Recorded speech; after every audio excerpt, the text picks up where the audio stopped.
Welcome back. Today we're looking at real deaths caused by mistakes so embarrassingly avoidable, it's hard to believe they actually happened. From a tourist who insisted she knew better than the zipline guides, to a man who somehow decided the best view of a working bakery was from inside the oven.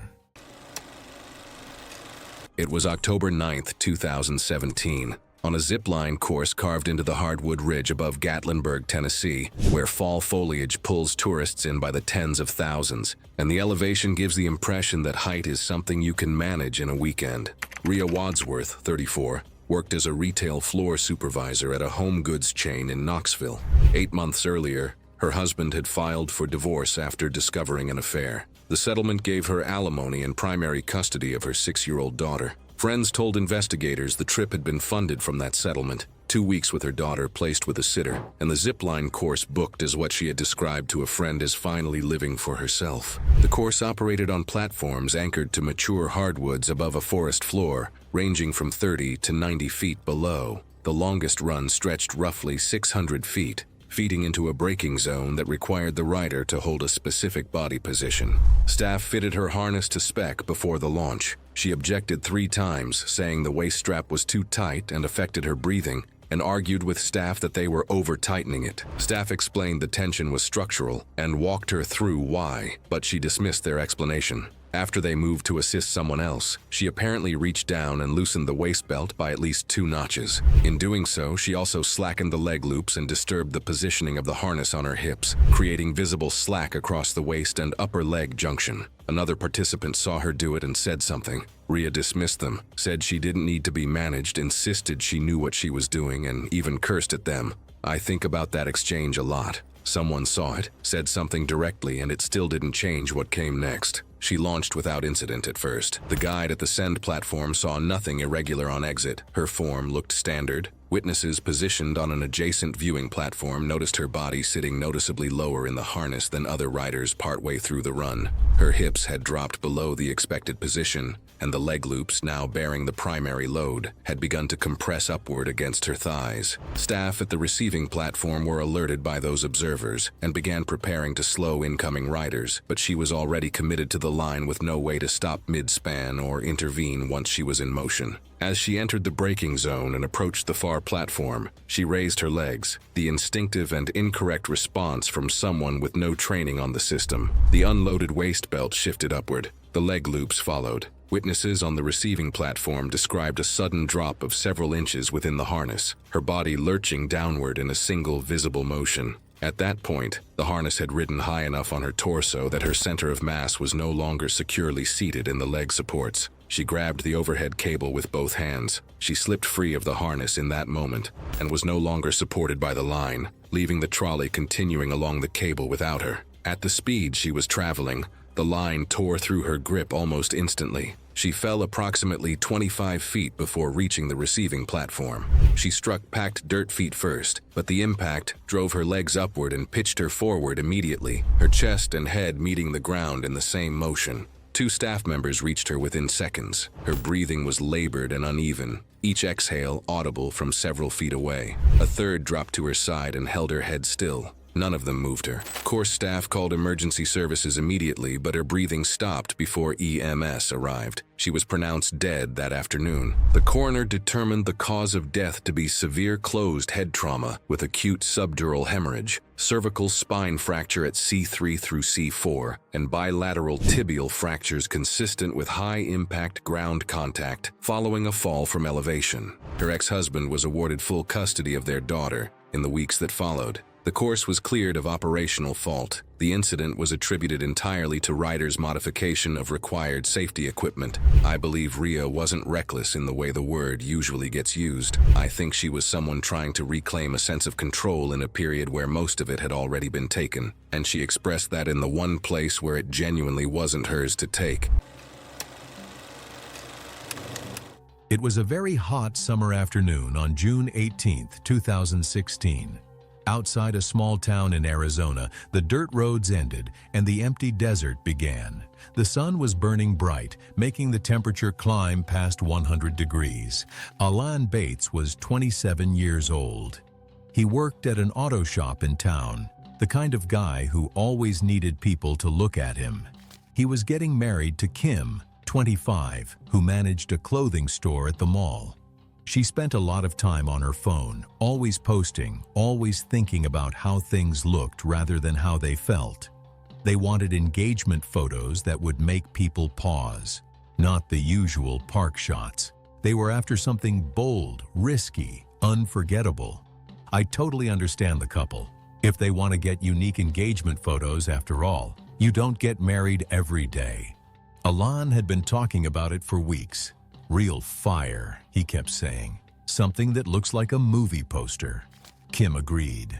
She wanted their love to look extreme, like nothing else online. They bought gasoline on the way out. A friend came along to hold the camera. They found a flat spot where the ground was hard-packed dirt and old broken glass. Alan poured gas in the back seat of his old sedan, then trailed it out onto the ground behind the car. He did not know that gas gives off invisible fumes that collect in closed spaces. He thought the danger was just the flames he could see. They stood 6 feet behind the rear window, close enough to feel the heat when it started, far enough to feel safe.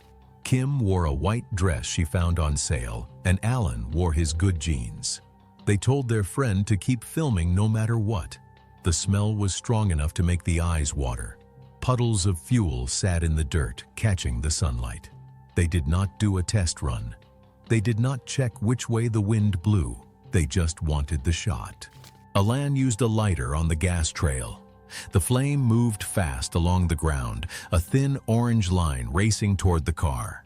It reached the vehicle and climbed inside through a gap in the window nobody had noticed. The fumes inside the car ignited all at once. Heat built up in the sealed cabin, pressure growing like a balloon filling with too much air. The rear window exploded outward in a sheet of glass and flame. The blast hit them directly. At the same moment, the gasoline pooled around their feet ignited, and the fire climbed up their clothes almost instantly. Their clothes caught fire immediately.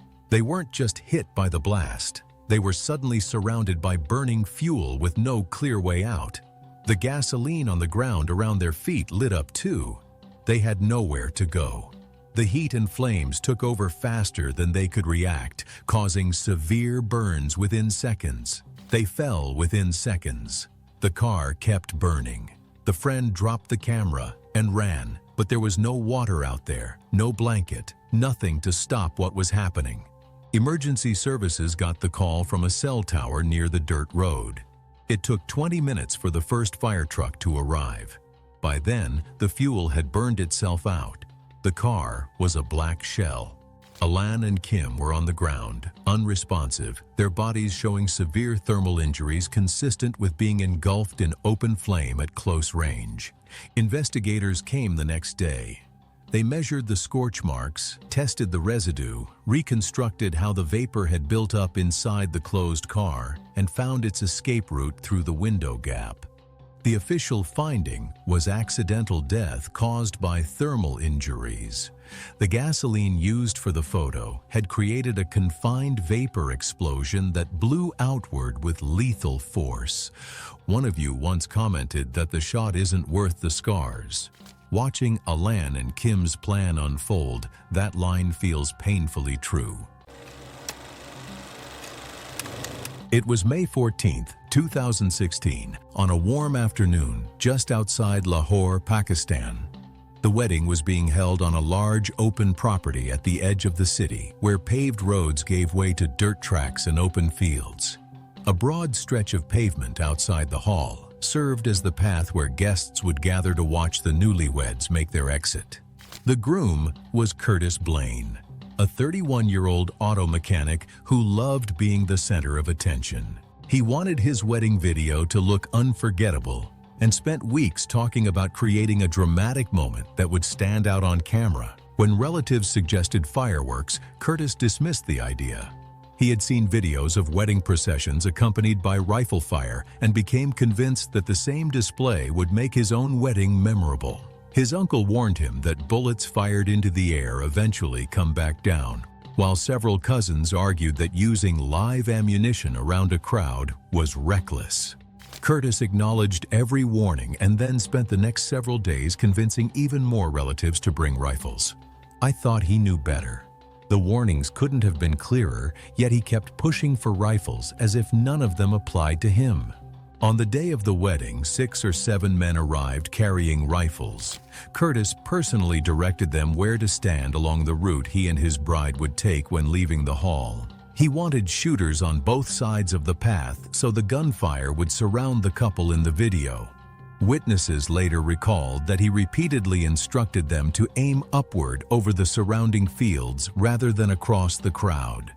The ceremony unfolded without problems, and by the time the newlyweds emerged from the hall, dozens of guests had gathered outside with phones ready to record. The first rifle cracked through the air, followed by several more as the shooters angled their barrels high above the open fields and fired. Guests cheered while Curtis smiled and waved to relatives recording the moment.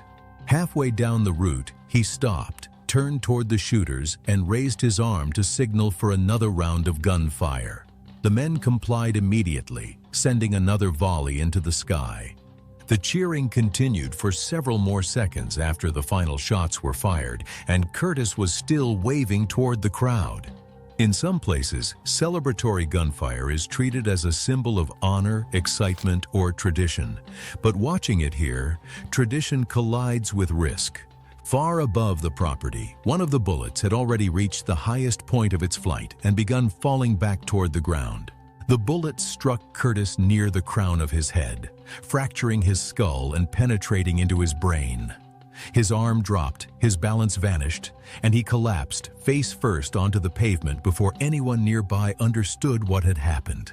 At first, many guests assumed he had fainted. The bride rushed to his side while relatives crowded around in confusion. It was only when people noticed blood beneath his head that the reality became clear. As guests realized something was seriously wrong, the celebration dissolved into panic. Several shooters lowered their rifles while family members called for help. Emergency responders arrived within minutes, but Curtis was pronounced dead at the scene. Police collected every rifle used during the celebration and reviewed video footage from multiple sources.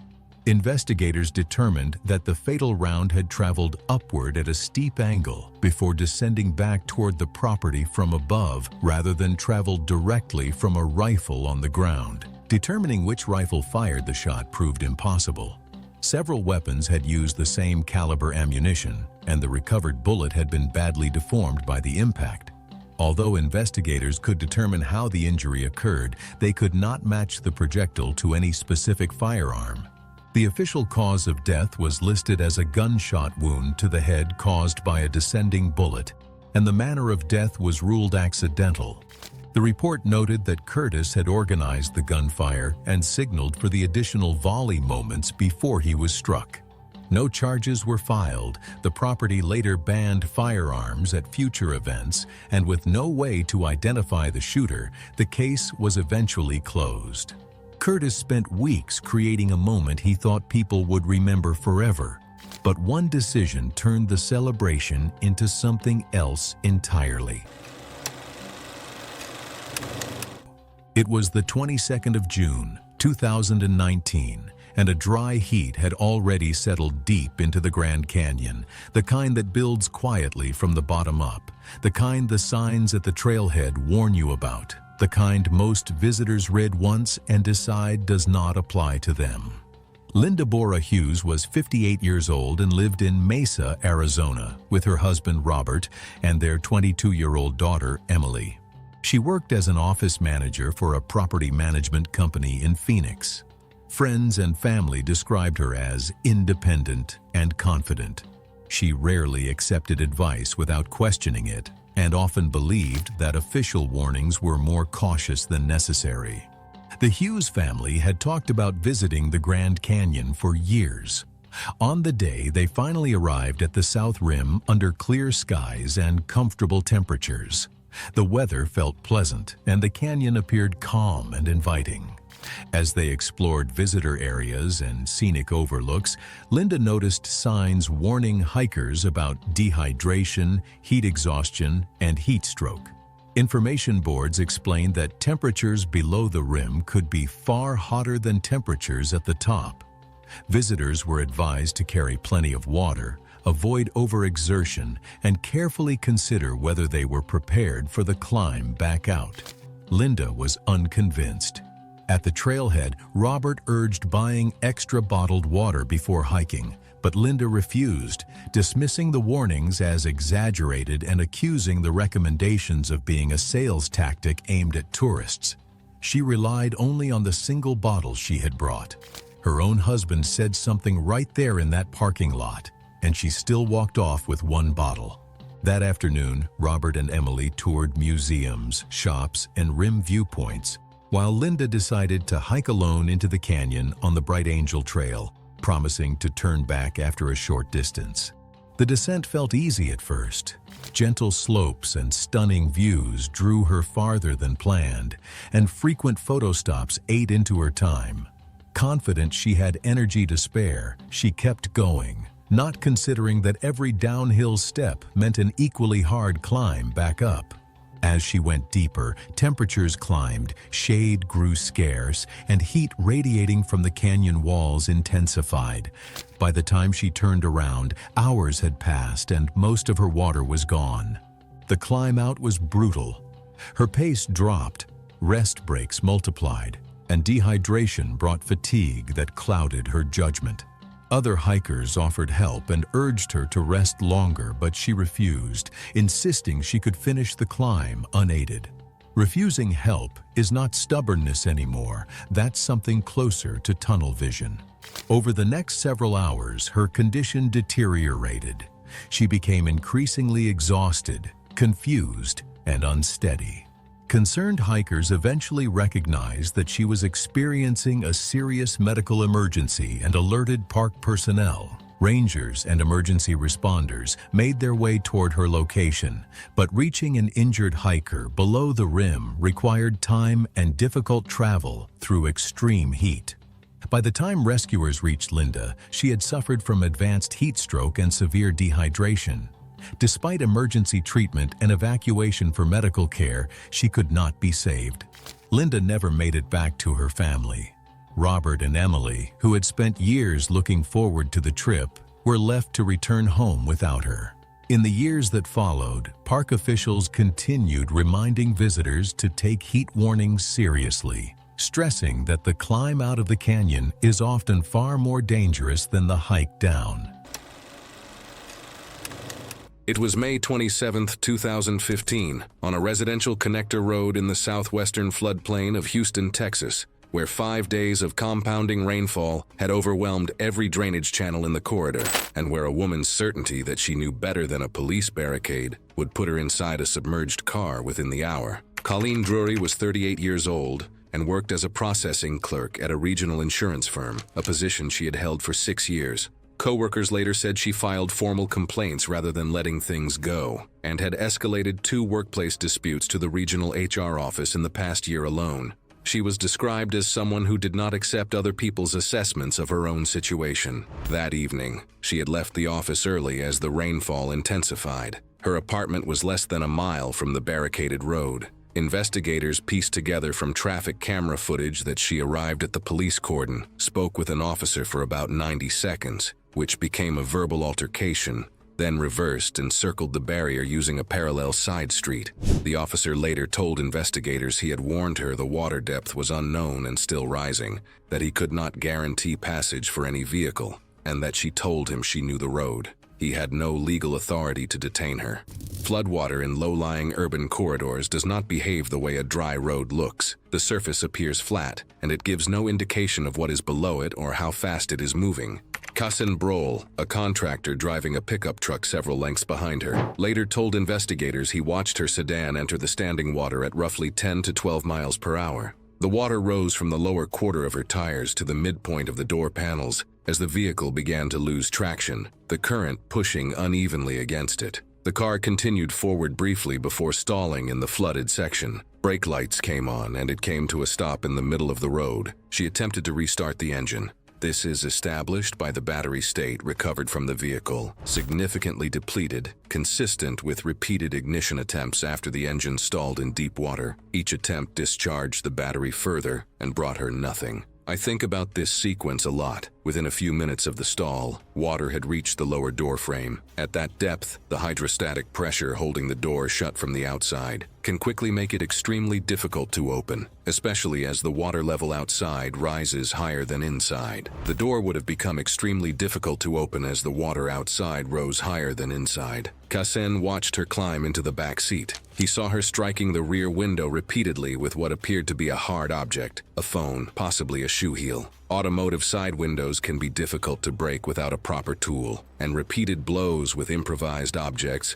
often fail to shatter them in time. The window did not break. The current increased enough to push the car into a slow, uneven pivot across the road surface, turning it partially sideways. Kasen later described that movement to investigators as slow and steady, which he said made it harder to watch than if it had been sudden. Her movements became visible through the glass as water inside the cabin rose to chest level, then neck level, then they stopped entirely. The cabin was fully flooded, and there was nothing anyone watching from the road could do. Kasen called 911 immediately after the engine stalled. Swift water rescue units arrived 14 minutes later. Visibility in the floodwater was near zero. Recovery teams located the vehicle that night. Colleen Drury's body was found in the rear passenger compartment. As I read the story, I kept thinking how thin the line was between inconvenience and fatality, and how quickly her confidence erased that margin. She didn't misread the danger, she rejected it, and that decision gave the water just enough time to take control of everything.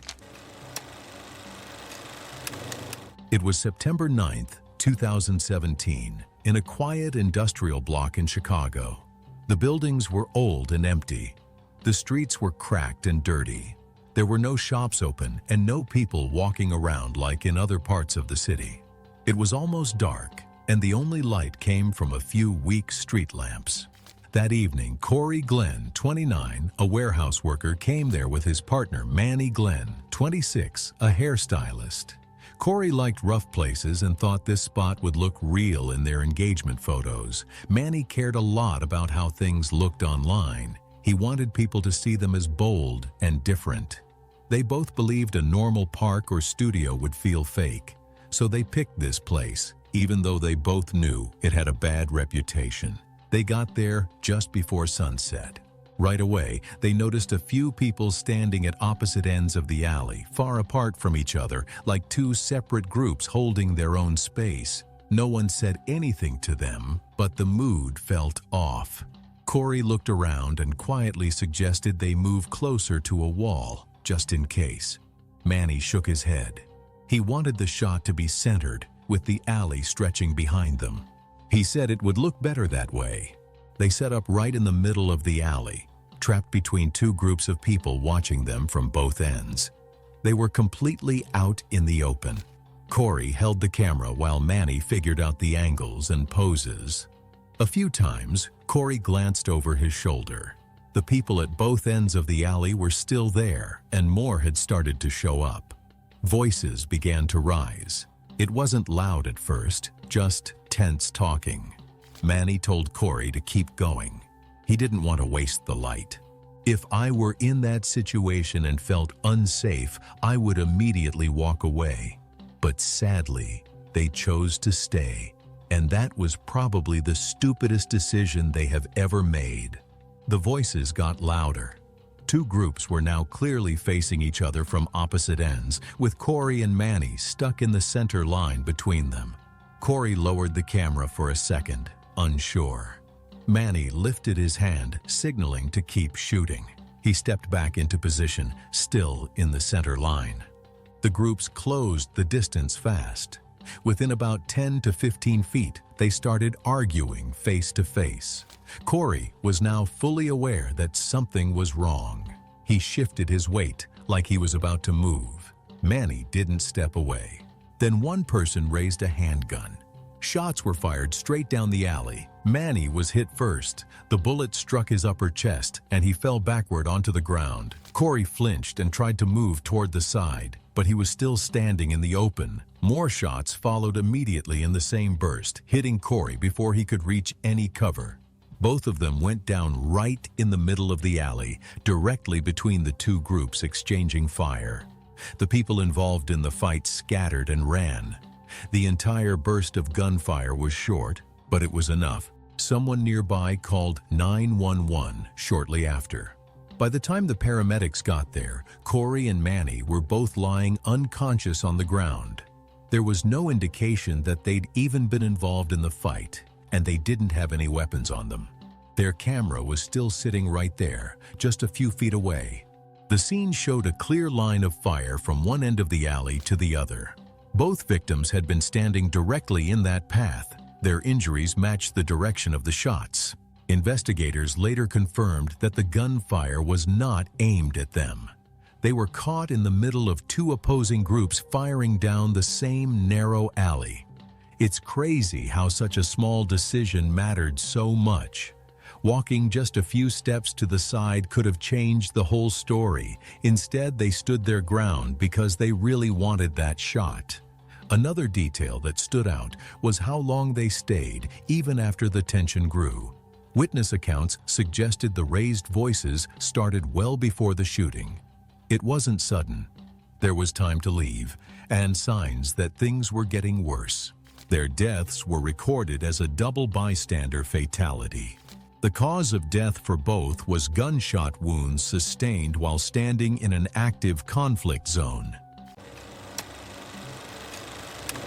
It was October 15, 2017, on a clear fall afternoon at a rural property about a half-hour outside Amarillo, Texas. The wedding was being held on a big stretch of family land, mostly flat fields with patches of taller grass, a long dirt path leading up to a metal-sided reception barn, and a few scattered trees along the way. The ceremony had already happened earlier in the day at a small chapel in town. Now the guests were standing around the entrance of the barn, waiting for the groom to make his big entrance. Phones were already out. Somebody had a drone in the air. Everyone was watching the dirt path. The groom was Garrick Clow, 33, a farm equipment mechanic. He worked at a shop in town that fixed tractors, forklifts, balers, anything with an engine and a hydraulic line. People said Garrick never showed up to a party empty-handed and never met a piece of machinery he didn't want to modify. His friends loved him for it. His wife-to-be tolerated it. For the wedding, Garrick had decided arriving in a regular car was way too boring. His idea was to ride into the reception standing on the raised forks of a forklift with a friend driving while the guests watched and recorded. The forklift was one he'd worked on himself. The forks would be lifted about 12 feet in the air and Garrick would be standing on top, holding onto the mast for balance. Who would have thought a wedding entrance on a forklift? To me, it was a wild and crazy idea. His mom and brother told him no. The friend who agreed to drive tried to back out the morning of the wedding and suggested they put a wooden pallet on the forks at least, so Garrick would have something flat to stand on. Garrick said it would block the view of his suit in the videos. He'd worked around forklifts for years. He said he knew exactly what he was doing.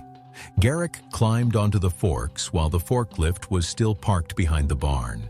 He held onto the vertical mast with both hands.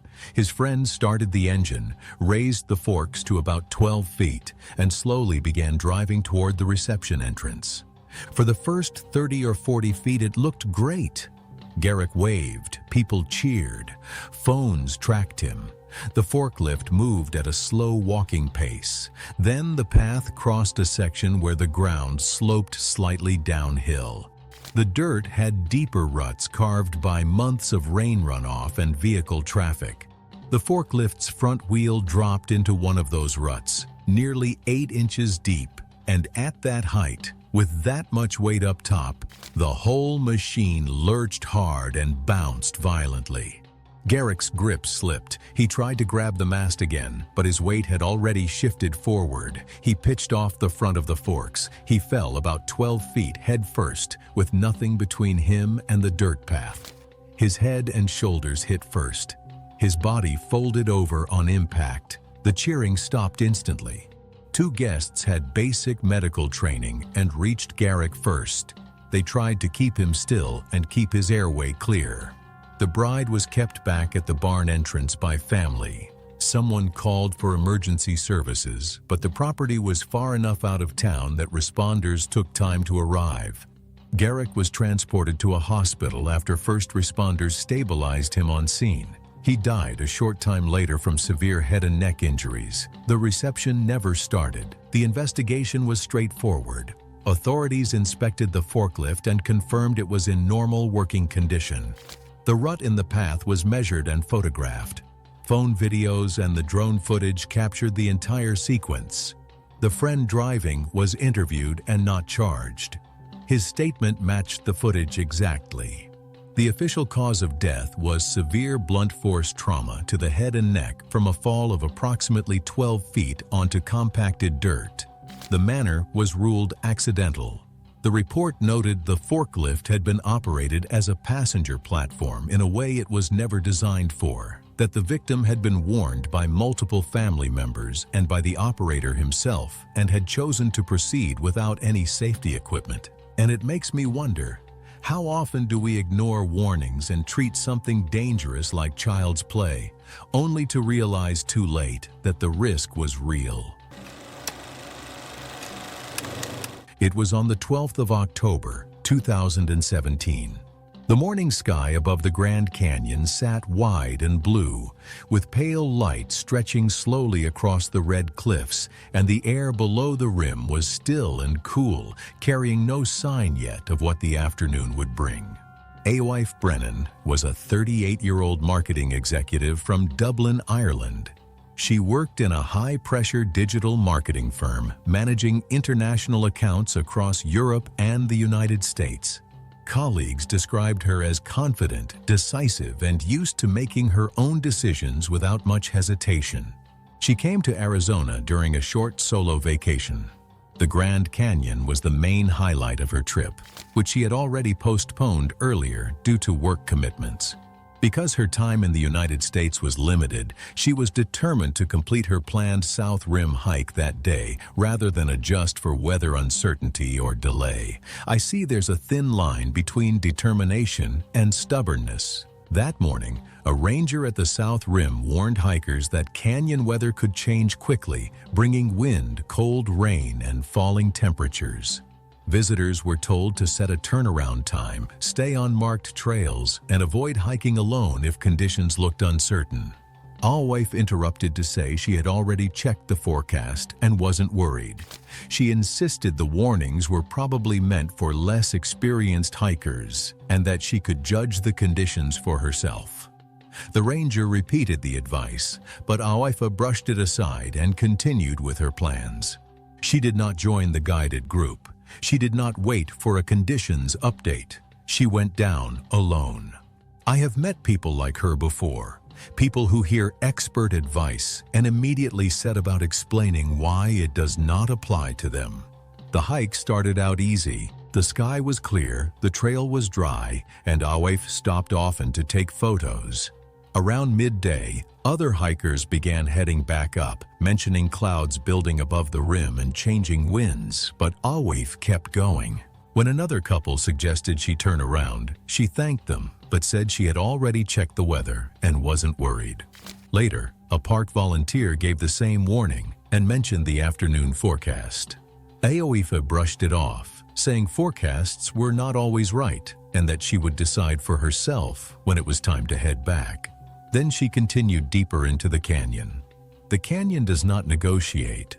It does not care about your research or your weekend in Cork. By early afternoon, the wind had found its way into the canyon corridors, and the rain arrived with it, quiet at first, then steady.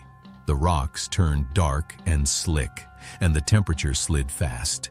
She turned to climb back, later than she should have, with tired legs and a phone battery nearly gone. The ascent was harder than she expected. The elevation drained her faster than the descent had, and the rain did not let up. Her clothes were soaked through, and every stop to catch her breath let the cold settle further in. Near a trail junction where several paths split, the rain reduced her visibility, and the markings blurred in the wet. She chose a direction and walked it with the same confidence she had carried all day, but it was the wrong path. As evening came, her coordination began to slip as hypothermia set in. Her thoughts came slower, her steps grew uneven, and the warmth she expected to feel from effort never arrived. She found a low rock shelf and stopped, still believing she would work it out, but was unable to regain full orientation or safely continue upward. A missing person report was filed when she did not return by nightfall. Search teams moved out into wind and rain, helicopters grounded by the conditions, ground crews slowed by poor visibility and slick terrain. They found her body the following morning off the main trail near a side drainage, not far from where she had taken the wrong turn. Doctors determined she died from hypothermia, brought on by cold rain, wind exposure, exhaustion, and a return climb that began too late in the day. Park staff found no failure in procedure. The forecast had matched the danger. The warning had been given clearly that morning, and she had disagreed with it out loud in front of everyone. Her case remains part of ranger training today, used to illustrate how quickly canyon conditions can isolate a solo hiker and how little time exists between manageable discomfort and a situation that cannot be walked back from.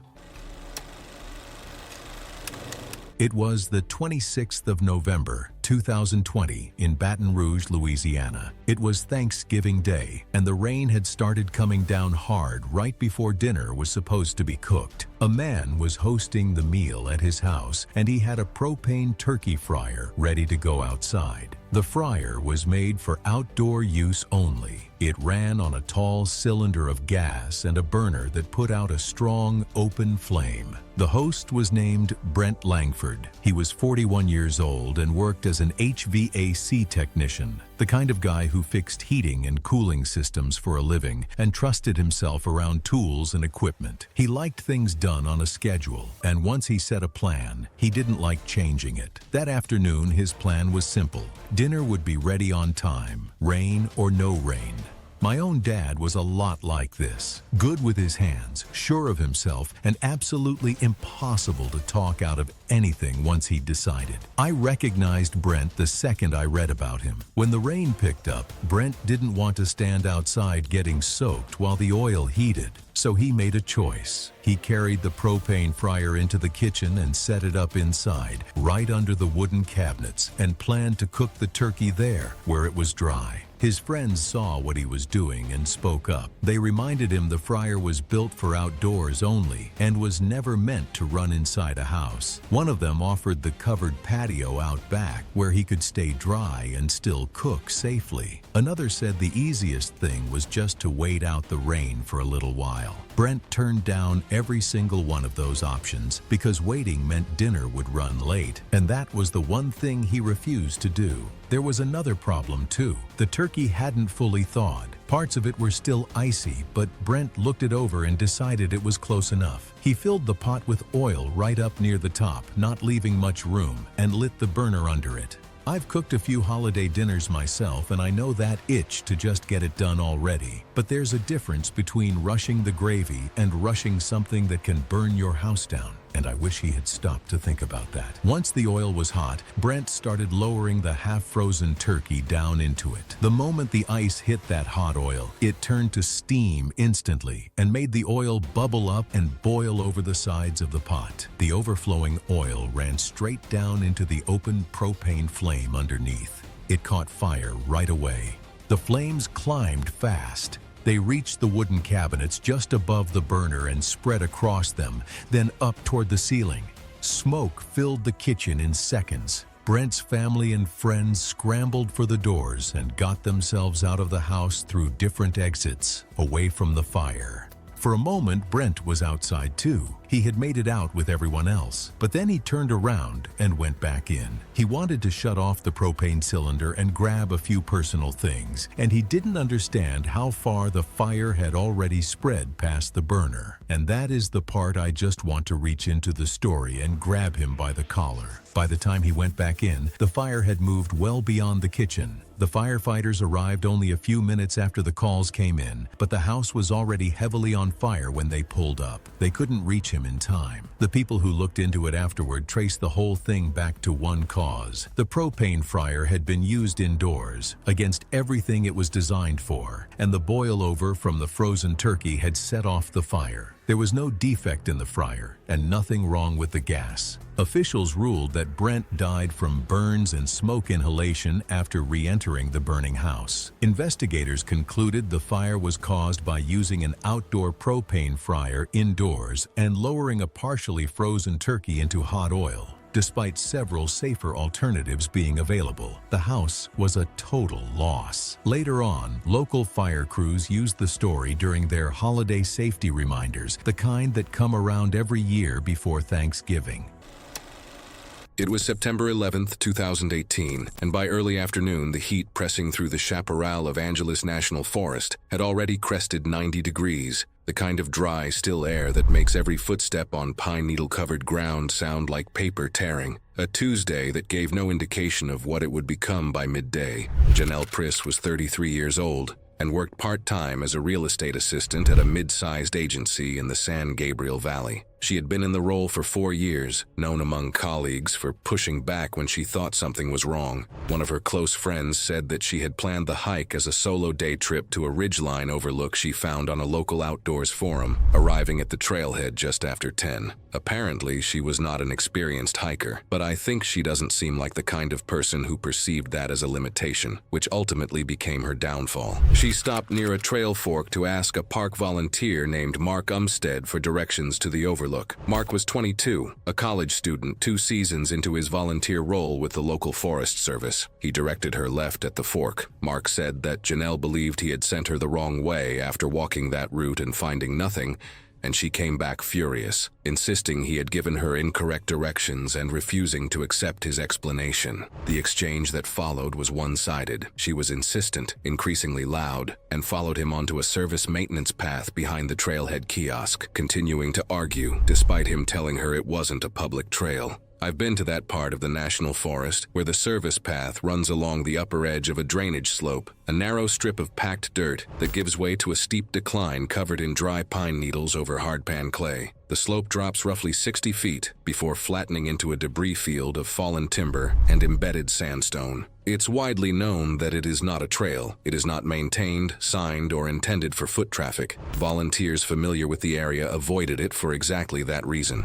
Mark told her twice to go back to the main path. He kept a step of distance as he spoke, not reaching for her, staying on the packed portion of the path while she remained at the unstable edge, ignoring him and continuing the argument instead of stepping back to stable ground. She stayed to his left, at the edge where the packed dirt gave way to the needle-covered grade. I think about this moment a lot, not as a judgment, but because it's the kind of detail that looks like nothing at all until it already is something. Her left foot went first. Mark later told investigators she stepped slightly off the path edge while gesturing, and the needle layer gave way instantly beneath her shoe. She reached sideways and grabbed a finger-thick sapling. It snapped at the base. She went down the slope on her side, not tumbling but sliding fast and low, her body accelerating across 40 feet of loose needles and bare clay. During the investigation, Mark said that she struck a root cluster roughly 15 feet down that partially rotated her body sideways. She hit a rock outcrop with her right hip and continued sliding, now face down. Her legs caught a protruding root another 20 feet below, and her upper body swung forward, her left shoulder striking a half-buried rock and rolling her fully over. Mark was at the path edge shouting for her to dig in, to grab anything. At that speed and angle, it would not have mattered. She collided with a large fallen log at the base of the slope. Her momentum carried her torso over it so that she landed headfirst on the downslope side, the crown of her skull striking hard clay and embedded rock with the full force of the descent. She did not move after that. Mark scrambled down to her in under 2 minutes. Her breathing had stopped entirely before he reached her side. Mark radioed for help immediately from a service radio he carried as part of his volunteer kit. A Forest Service rescue team reached the site in approximately 35 minutes. Responding personnel assessed her condition and determined death at the scene. Mark Umstead took his own life 2 months later. Friends told investigators he had barely spoken since the incident and blamed himself for not physically stopping her from stepping onto the path. I don't think Mark was responsible for what happened, but knowing that and feeling that are entirely different things, and the distance between them can be unbridgeable. It was November 14th, 2016, at an old office building in Detroit. The place was quiet and partly torn down. The front had warning signs, and some of the outer walls were already damaged. Inside, the floors were dusty and parts of the ceiling were hanging low. Gary Fry, 34, worked in construction. He had been around job sites for years, and that made him feel like he understood how buildings held up. Lois Fry, 32, worked in retail and had a calmer personality. She didn't like risky places, but she trusted Gary's judgment. They came there to take engagement photos. Gary wanted something that looked new and different, not clean or perfect. They went in through a side opening where a door used to be. The air inside felt dry. As they walked, their steps pushed small bits of debris across the floor. Gary kept looking up, scanning the ceiling like he was checking it. Lois followed behind, adjusting the camera and trying to match what he had in mind. They stopped in a room where the ceiling dipped down in the middle. It wasn't flat anymore. One section sagged lower than the rest, with cracks running out from it. Gary pointed at that spot and stood under it, like he had already decided. Lois stayed a few feet back at first, looking up. Dust fell in light sprinkles from above. Not heavy chunks, just enough to notice. The ground also had a faint vibration, like something far away was moving the structure just a little. Even if you don't know anything about buildings, you can tell when one is about to fall apart. With a structure like that, they should have just found a new place for their engagement photos. Gary called Lois over to stand with him. She stepped in, still holding the camera. Instead of backing away, she adjusted her angle so the broken ceiling would sit right above them in the frame. They were now directly under the lowest point. They stayed there longer than you would expect. Small bits kept dropping. Some landed on their shoulders and the ground around their feet. Gary didn't step out. He stayed still, focused on the shot they wanted. Then, the ceiling shifted again. This time, it was more than just dust. A thin line along the sagging part opened wider. The center section dropped slightly, just a few inches at first. Lois shifted her feet, but she didn't move away. The next moment, the whole weakened section gave out. A large piece of the ceiling fell straight down onto both of them. The weight hit them fast and hard, knocking them flat to the floor. Right after that, more debris came down from the edges, adding to the pile. The room filled with dust so thick it blocked most of the view. Fine particles spread through the air and settled over everything. They were trapped under the debris with no clear space to move. The collapse covered the exact spot where they had been standing. There were no clear paths out once the material settled. When they didn't come back out, concern grew. Someone nearby eventually called for help. Entry into the building took time because parts of it were still unstable. Crews had to make sure nothing else would fall before going inside.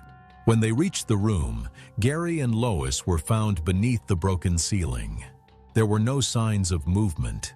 The debris had pinned them completely. Looking at the scene afterward, the cause was clear. The ceiling section had already been weak.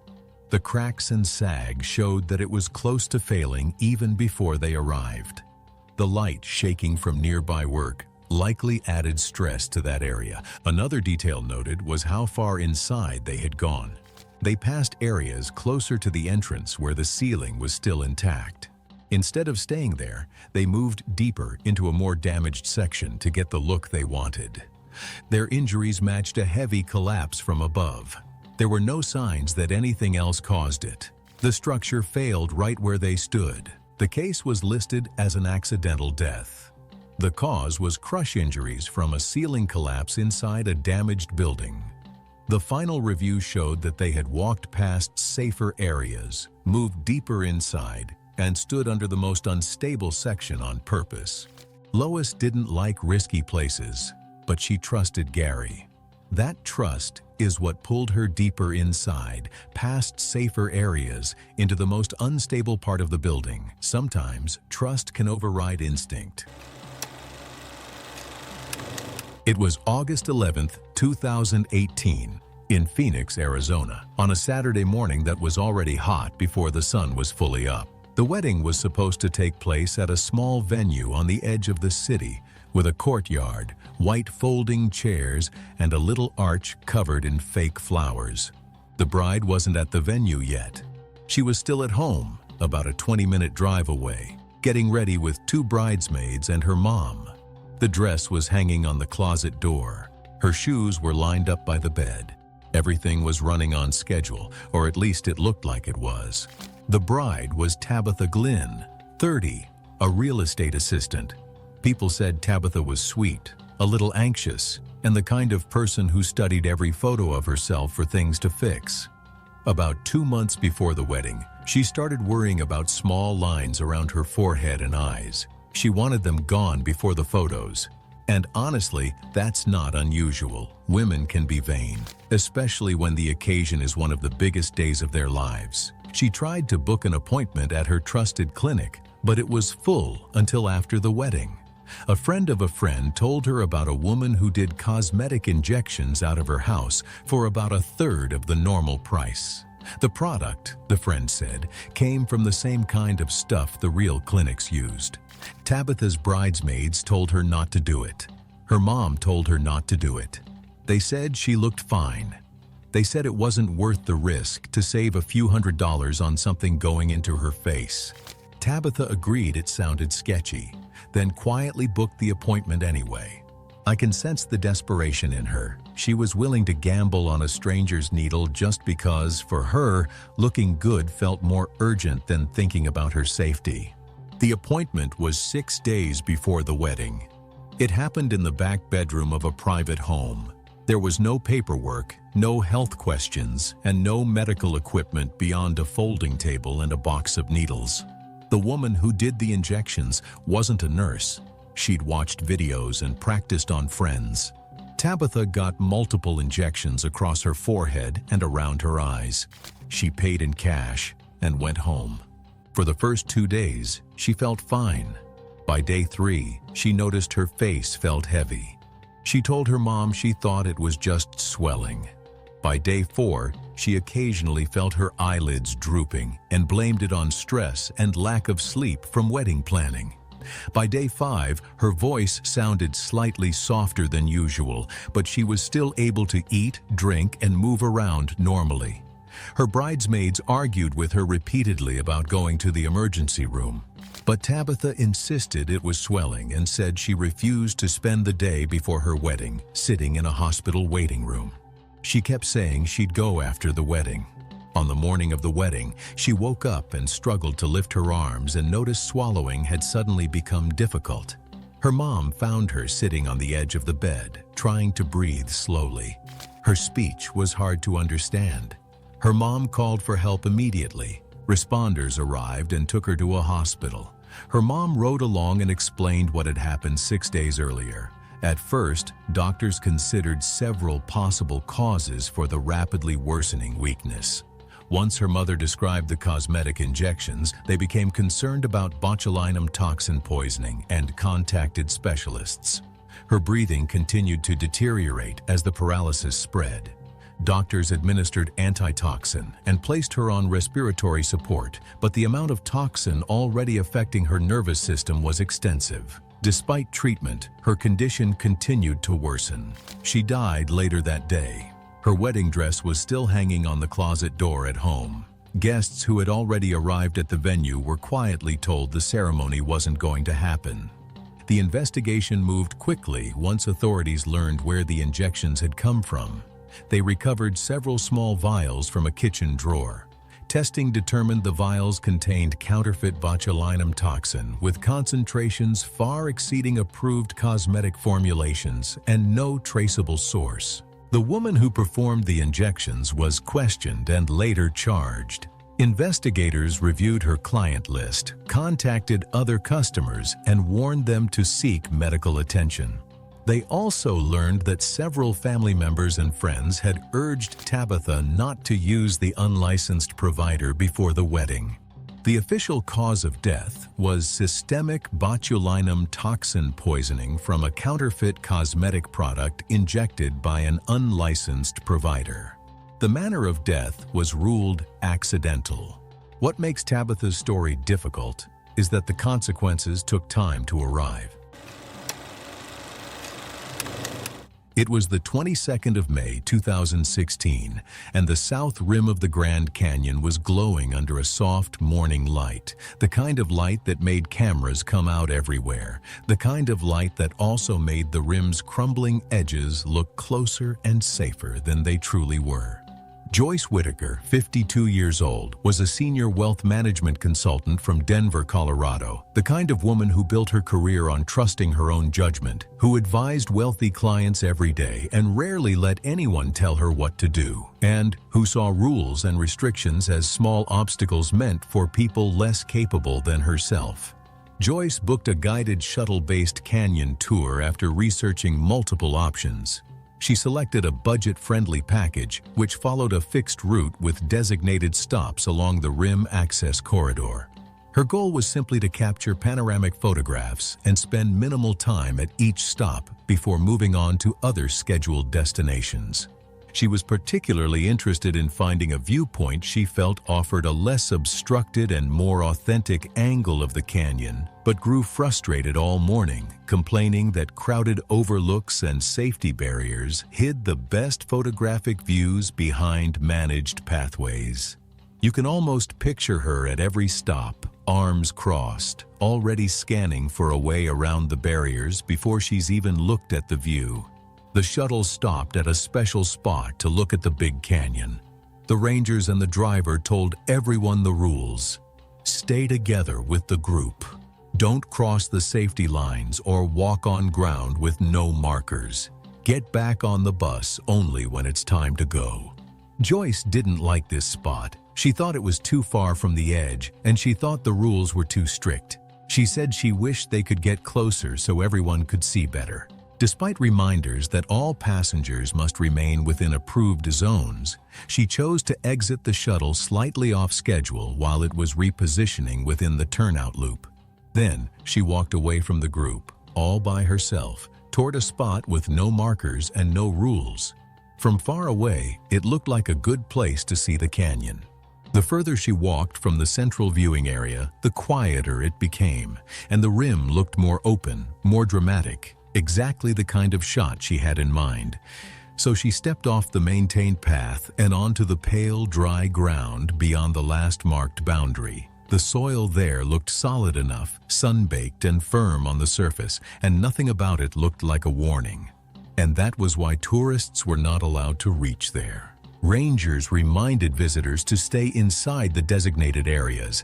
They explained that the ground beyond the barriers was unstable, weathered by wind and rain for thousands of years. But Joyce waved off the concern.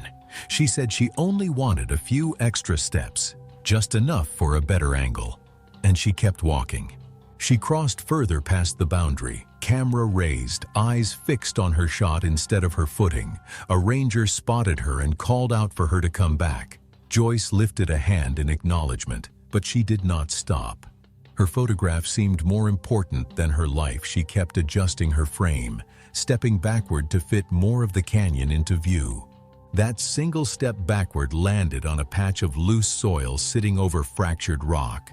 The ground gave way beneath her almost instantly, and Joyce disappeared over the edge, falling nearly 180 feet down a series of jagged rocky ledges before coming to rest on a lower slope. Rescue teams arrived fast, but the terrain made everything slow. Ropes had to be set, technical climbers had to descend carefully, and by the time anyone reached her, the damage was already done. She had suffered a severe brain injury, broken ribs, crushed pelvic bones, and heavy internal bleeding from the repeated impacts against the rock.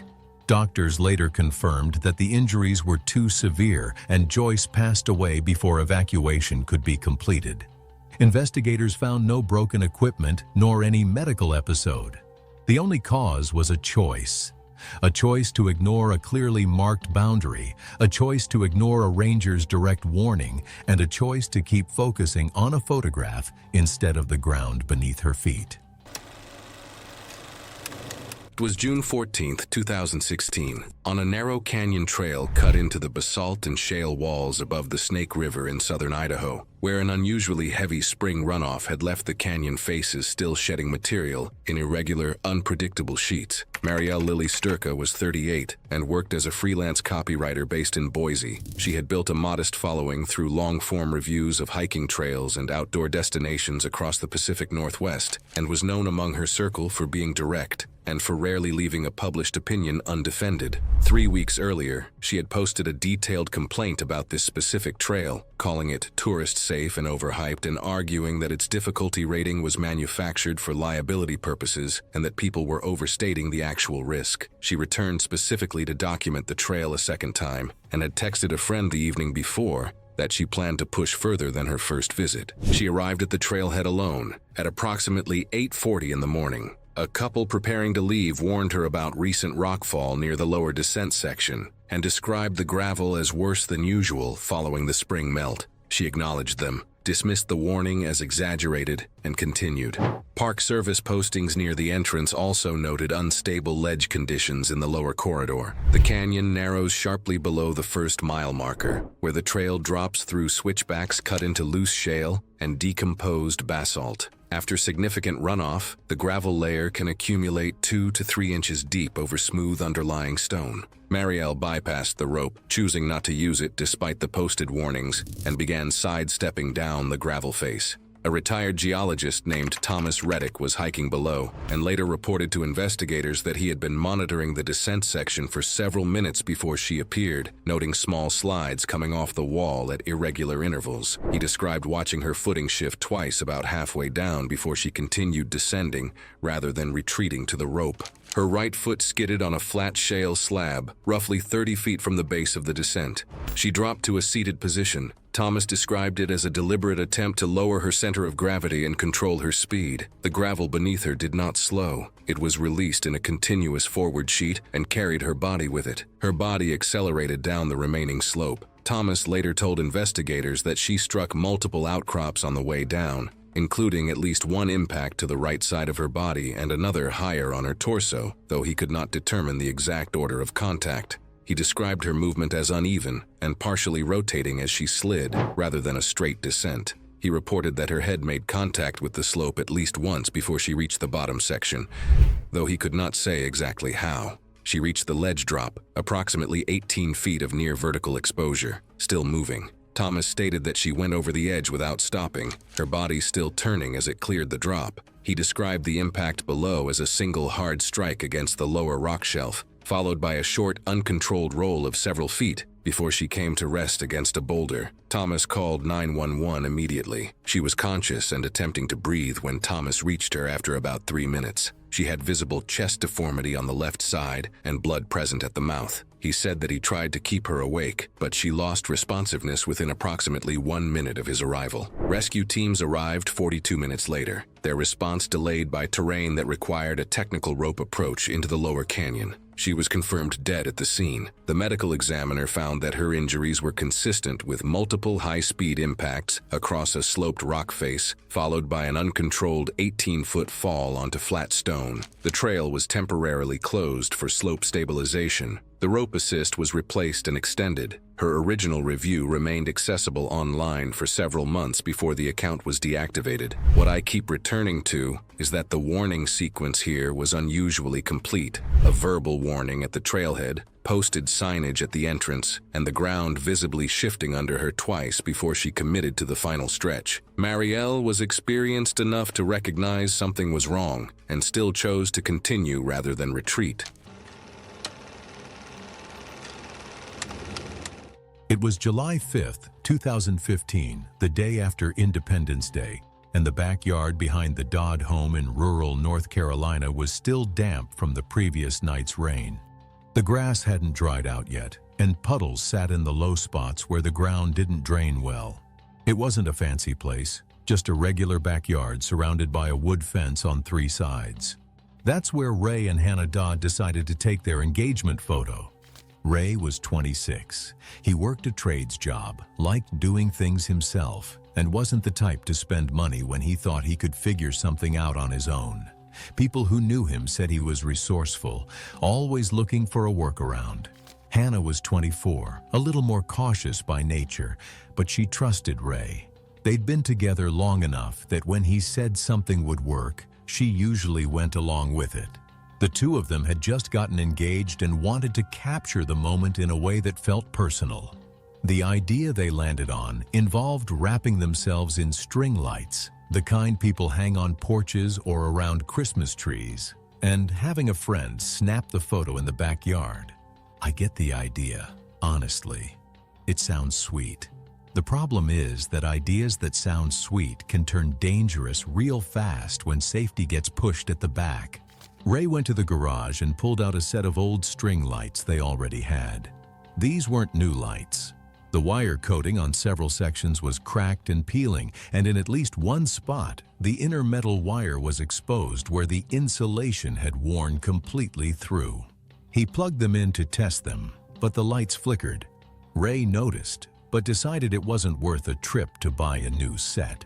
That decision is the one that started everything. Hannah didn't push back hard either. They used what they had. They ran an extension cord from the outlet on the back of the house, and the cord stretched across the wet grass to reach them near the middle of the yard. Neither of them had shoes on. The ground was soft and damp beneath their feet. They began wrapping the string lights around themselves, around their arms, their torsos, pulling the strand tight so it would show up clearly in the photo. The damaged section of wire, the one with the exposed conductor, ended up pressed directly against Hannah's skin somewhere along her midsection. When Ray switched the lights on, the power came through, and it came through wrong. The exposed wire made contact with Hannah's skin. The current left the wire, passed into her body, traveled down through her legs, and went straight into the wet ground beneath her bare feet. She didn't cry out. She didn't stumble or grab for something. She dropped immediately, still wrapped in the lights, and didn't move. Ray saw her go down. His first instinct, which is almost everyone's first instinct, was to grab the wire and pull it away from her. He reached for the same section that had already shocked her. The moment his hand closed around that part of the cord, he became part of the same electrical path. The current that had already been flowing through Hannah now flowed through him too. Both of them were in contact with a live wire, both of them barefoot on wet ground, and the power kept running. A neighbor was the one who cut the power. Exactly how long the current had been flowing through both of them isn't known, but electrical injury happens in seconds. By the time the circuit was broken and people reached them, Ray and Hannah were both unresponsive in the grass, still tangled in the lights. Emergency responders arrived and worked on both of them. Neither survived. Investigators who came out afterward didn't have to look long to understand what had happened. The evidence was right there. The string lights were still in the yard. The damaged section of wire with the exposed conductor was identified. The extension cord ran across the wet grass in a straight line from the house to where they'd been standing. They were two young people in love, trying to make a memory. Instead, a neighbor had to run across the yard to unplug an extension cord while two people lay motionless in the wet grass, still wrapped in Christmas lights. The engagement photo was never taken. How many times have you looked at something broken, watched it flicker, and told yourself it was good enough? Because Ray did exactly that. And that thought alone should follow you the next time you reach for something you already know isn't safe. It was July 23, 2016, on a warm Saturday evening at the Lake of the Ozarks in Missouri. A wedding was being held at a lakeside venue with a long wooden dock extending over the water. The dock ended in a square platform surrounded by a low wooden railing. One side faced deep water, while the other faced shallow water filled with large rocks. The bride was Monica Dew, 29, an event coordinator. Having spent months planning every detail of her wedding, she had one photo in mind above all others: a dramatic sunset shot of a bride standing on a dock railing with her arms spread wide. Being an event coordinator herself, she wants her own wedding to stand out from the rest. After the ceremony, Monica pulled the photographer aside and asked to do the dock photos before the light disappeared. Her husband and several guests followed them to the end of the dock. The photographer started with ordinary poses, but Monica soon pointed at the railing and told him she wanted to stand on top of it. He suggested safer alternatives, while two of her aunts immediately objected, warning that the railing looked decorative and pointing out the rocks below. Monica laughed and said she would only be up there for a few seconds. Her husband was not enthusiastic about the idea, but Monica insisted she knew what she was doing. After a brief hesitation, he agreed to steady her while she climbed onto the railing. The railing was only a few inches wide and worn smooth by years of weather. Monica carefully found her balance while the photographer began taking pictures, and several guests pulled out their phones to record the moment. The first few poses went smoothly, and Monica appeared comfortable balancing on the railing while the photographer continued shooting. Wanting one final angle, she decided to face the sunset with her back toward the camera, which required turning on the narrow railing. The photographer reminded her to be careful, but Monica had already committed to the pose and continued with the turn. In my mind, I want to blame Monica. She'd been reminded more than once, yet she still chose to continue. As she rotated, the fitted skirt of her dress restricted her movement, and the narrow railing left almost no room to adjust her footing. When she shifted her weight backward to complete the turn, she began to lean. Instinctively, she tried to correct her balance, but the sudden movement only pushed her farther off center and made recovery impossible. When she attempted to step down and regain her footing, her foot came down into empty air instead. Because she had turned toward the sunset, her momentum was already carrying her toward the shallow side of the dock. Unable to recover, she tipped backward off the railing. The drop was only 6 or 7 feet. Had she fallen in the opposite direction, she likely would have landed in deep water. Instead, she fell toward the rocky shallows and landed directly on the exposed stones below. Her head struck one of the larger rocks before part of her body slid into the shallow water. Her husband immediately jumped into the water, and 2 nearby guests followed seconds later. Together, they pulled Monica onto the dock. Blood from a head wound covered part of her face and dress. One guest with first aid training tried to help, while another called emergency services.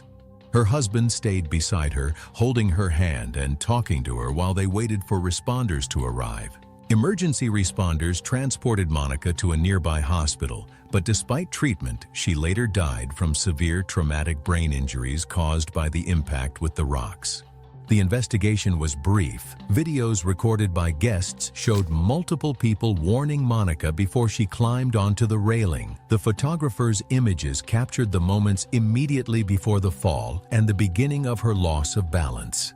Authorities ruled the death an accident. No charges were filed. Investigators concluded that Monica had voluntarily climbed onto the railing despite repeated warnings. The venue later replaced the low decorative railing with a taller barrier designed to discourage climbing. A few seconds changed everything for Monica. It was on the 22nd of August, 2019. The Grand Canyon stretched wide and golden under a clear sky, with dry riverbeds curling through the rocks like sleeping snakes. And far away, clouds were gathering over hills that nobody standing on the canyon floor could see. Elaine Janice Thompson was 49 years old, and she had built her whole life on quick choices. She worked in real estate back in Texas, and she believed that people who waited too long always lost the good deals. She carried that same thinking into everything she did, even when she traveled, and she did not like being told what to do by people she had never met. This trip was special to her because she had a goal. She wanted to see 4 Great Canyons before she turned 50. She had already walked through Antelope Canyon, Bryce Canyon, and Zion, and now the Grand Canyon was the last one on her list. She felt proud and she felt ready. 3 canyons without a single problem. I understand completely why the 4th felt like a formality. When she arrived, a ranger stopped her near the trailhead and explained that storms far away could send sudden floods rushing through the dry canyon floors, even if the sky above stayed perfectly blue. Elaine crossed her arms and told him she had already done 3 canyons, that she was not a first-time tourist, and that she could read a sky just fine.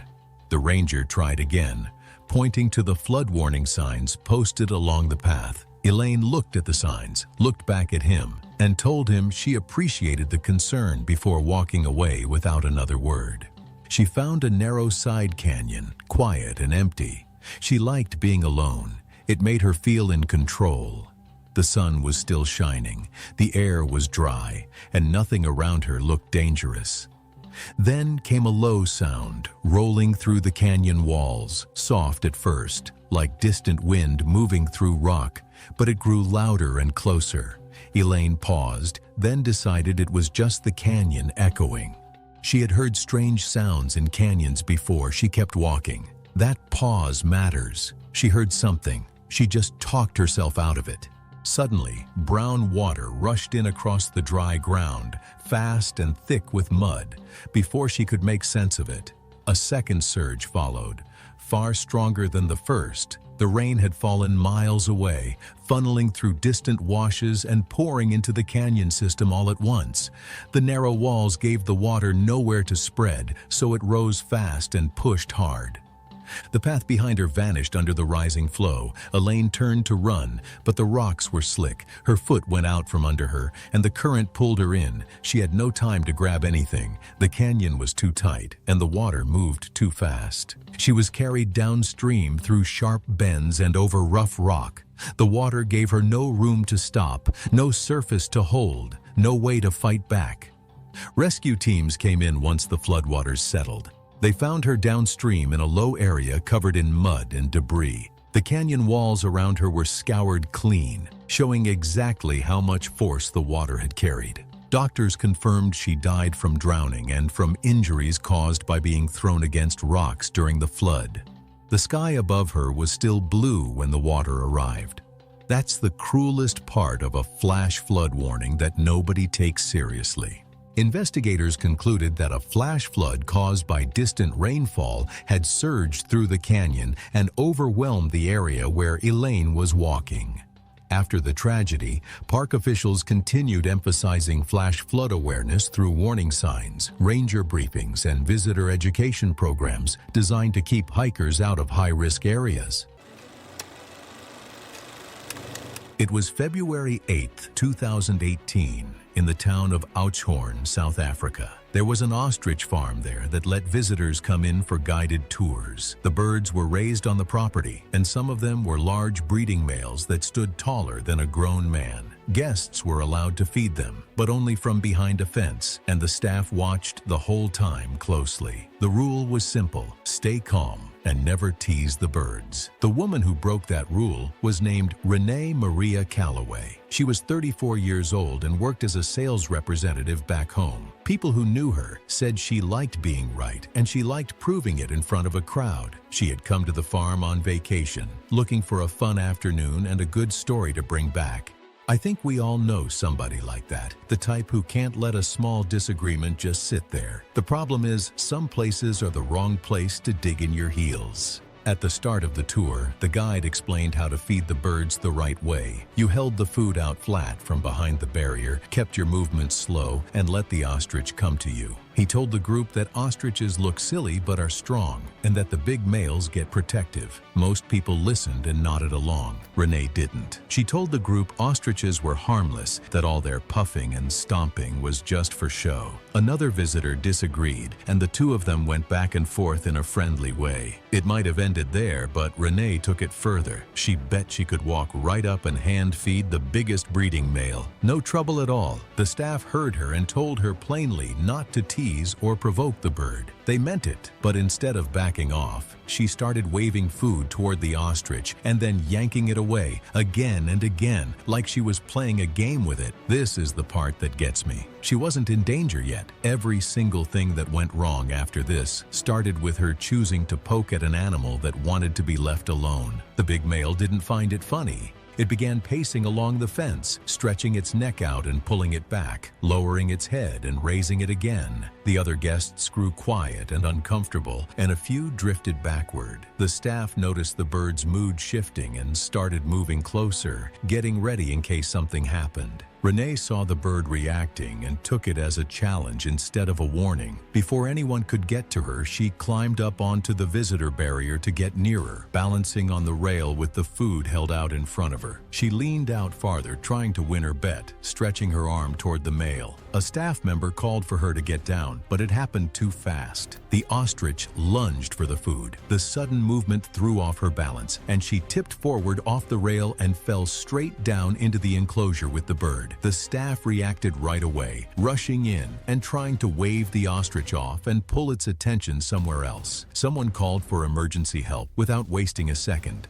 Those workers ran toward a full-grown breeding male to save someone who ignored every warning they gave. That took a lot of guts, and they didn't think twice. I really admire them. But the male was already worked up, and it did what an ostrich does when it feels cornered. It kicked. The legs of a big ostrich are heavy and tipped with a thick claw, and the bird drove them forward in hard, repeated strikes. The staff were still trying to force their way between her and the animal, but they couldn't reach her in time. Before they could pull the bird back, Renee had already taken several of those kicks to her midsection. The people who looked into it afterward concluded the ostrich had reacted defensively after being repeatedly teased, exactly as a stressed animal would. Witnesses also confirmed that the staff had warned Renee more than once, but she ignored every warning. Their findings were straightforward. The repeated kicks from the breeding male had caused severe internal injuries, and those injuries were what killed her. There was no broken fence, no faulty gate, and nothing wrong with the bird itself. She had simply crossed the barrier into the ostrich's space. After the incident, the farm raised its visitor barriers higher and put up more warning signs around the enclosures. The guides added a longer safety talk before letting anyone near the birds. Officials reviewed everything and ruled it a preventable accidental death. In the end, it came down to one stubborn choice. Renee came to that farm wanting to prove a point, and the only thing she really proved was that the staff had been right all along.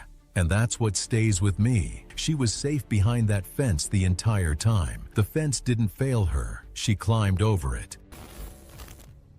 It was August 3rd, 2015, on a 22-foot open-hull tour vessel running off the Alabama coast in nearshore Gulf waters, 3 miles from shore. And before it reached the dock that afternoon, a passenger was in the water, and then she was not coming back out. Seren Dahl was 41 and worked as an office manager for a property management firm in Mobile, where she had spent 11 years building a reputation for precision and a low tolerance for what she considered substandard service. Colleagues described her as effective and organized, someone who got results but treated every transactional dispute as a matter of personal principle. She was not widely disliked. She had booked the dolphin watching excursion alone, a trip she had put off for years, and arrived at the dock with a digital camera. She lodged her first complaint before the boat left the slip. The vessel looked smaller than the photos suggested. She exchanged words with the captain twice before they cleared the marina. I think about people like Seren a lot when I research these cases, and what I keep landing on is that nothing she did that morning was unusual for her. That's the part that makes it hard for me to sympathize with. The vessel, built for calm inshore conditions, began taking side swells against the hull roughly 40 minutes into the run, and the ride at the bow grew noticeably unstable as wind speeds increased to near 20 knots. The captain reduced speed and announced a return to the dock, offering a partial refund. Every other passenger moved toward the center of the vessel as directed, and all passengers had life jackets available, but some were not wearing them. Seren stayed at the forward rail, one hand gripping the metal tubing, continuing to argue that partial was not acceptable. The captain repeated the instruction. She did not move. As the boat began its turn back toward shore, the bow caught a sequence of irregular side waves. A witness, Cale Morse, a contractor seated amidships, later told investigators the hull pitched left and then corrected sharply. Seren lost her footing and went to one knee briefly before standing again. She still remained at the rail. Roughly 8 seconds later, a larger wave struck the port side at an angle, dropping the bow and swinging it hard. Her grip on the rail broke. She fell sideways, her left rib cage striking the top rail with her full body weight before she went over the rail. The vessel was running at reduced speed. Seren surfaced within seconds, disoriented and audibly gasping.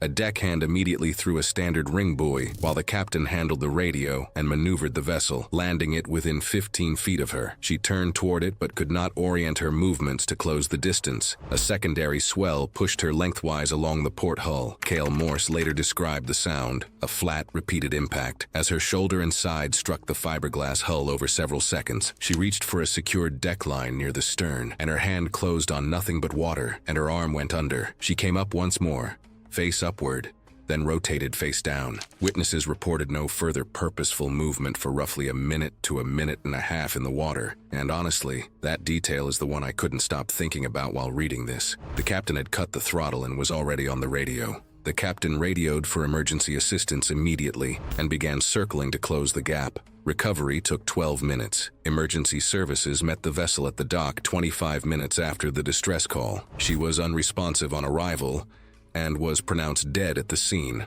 The medical examiner noted blunt force trauma to the left thorax, including 3 fractured ribs with 1 displaced inward, and pulmonary edema consistent with drowning.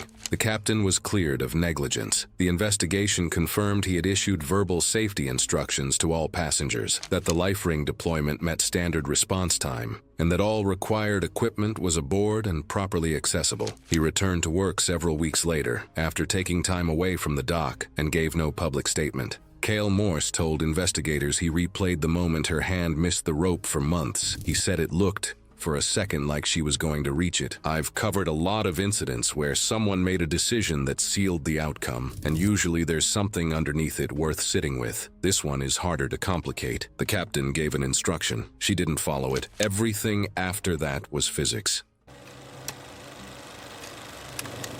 It was March 22, 2015, at a small regional zoo in Florida. The paths were simple and quiet. There were fences around each animal area and clear signs telling people where to stand. It was a normal day, with a few visitors walking around and looking at the animals. That day, Shane Crisp, 31, a photographer, came with his partner Harold Crisp, 33, who worked as a trainer. Shane liked getting close shots. He always wanted pictures that looked different from what other people had. Harold was confident and liked to prove he could handle daring situations. They were there to take engagement photos, and Shane wanted one shot that felt bold and up close. They walked past a large animal enclosure that had a viewing fence and warning signs. The signs showed a clear line where visitors had to stay behind. Shane looked at the space and said it wasn't close enough. Harold looked at the same area and didn't push back. Instead, he treated it like a challenge. They both noticed a gap area along the side just past the main viewing spot. It wasn't a wide opening, but a narrow service corner where the public fence ended, and a secondary inner barrier, set a few feet back from the enclosure wall, created a tight, offset boundary. It was designed so staff could access the edge while still keeping a safe buffer, but at that corner, the distance between where a person could stand and where the animal could reach was noticeably shorter than along the main viewing line. There was a barrier, but it could be climbed over with some effort. Shane went first, stepping over. Harold followed right after. Now they were inside a restricted space, closer than anyone else. The ground there was uneven, with loose dirt and small dips. The area forced them to stand along the inner barrier line, which ran almost parallel to the enclosure edge at that corner, leaving only a narrow strip between them and the animal's side of the boundary. Shane started setting up the shot, moving Harold into position. He adjusted angles and distance, trying to frame the animal behind him. I think this is where things turned. They already had a good view from the safe side, but I don't understand why they wanted something more. Inside the enclosure was a cougar, a large predator built for speed and short bursts of force. What they didn't fully see was the animal watching them.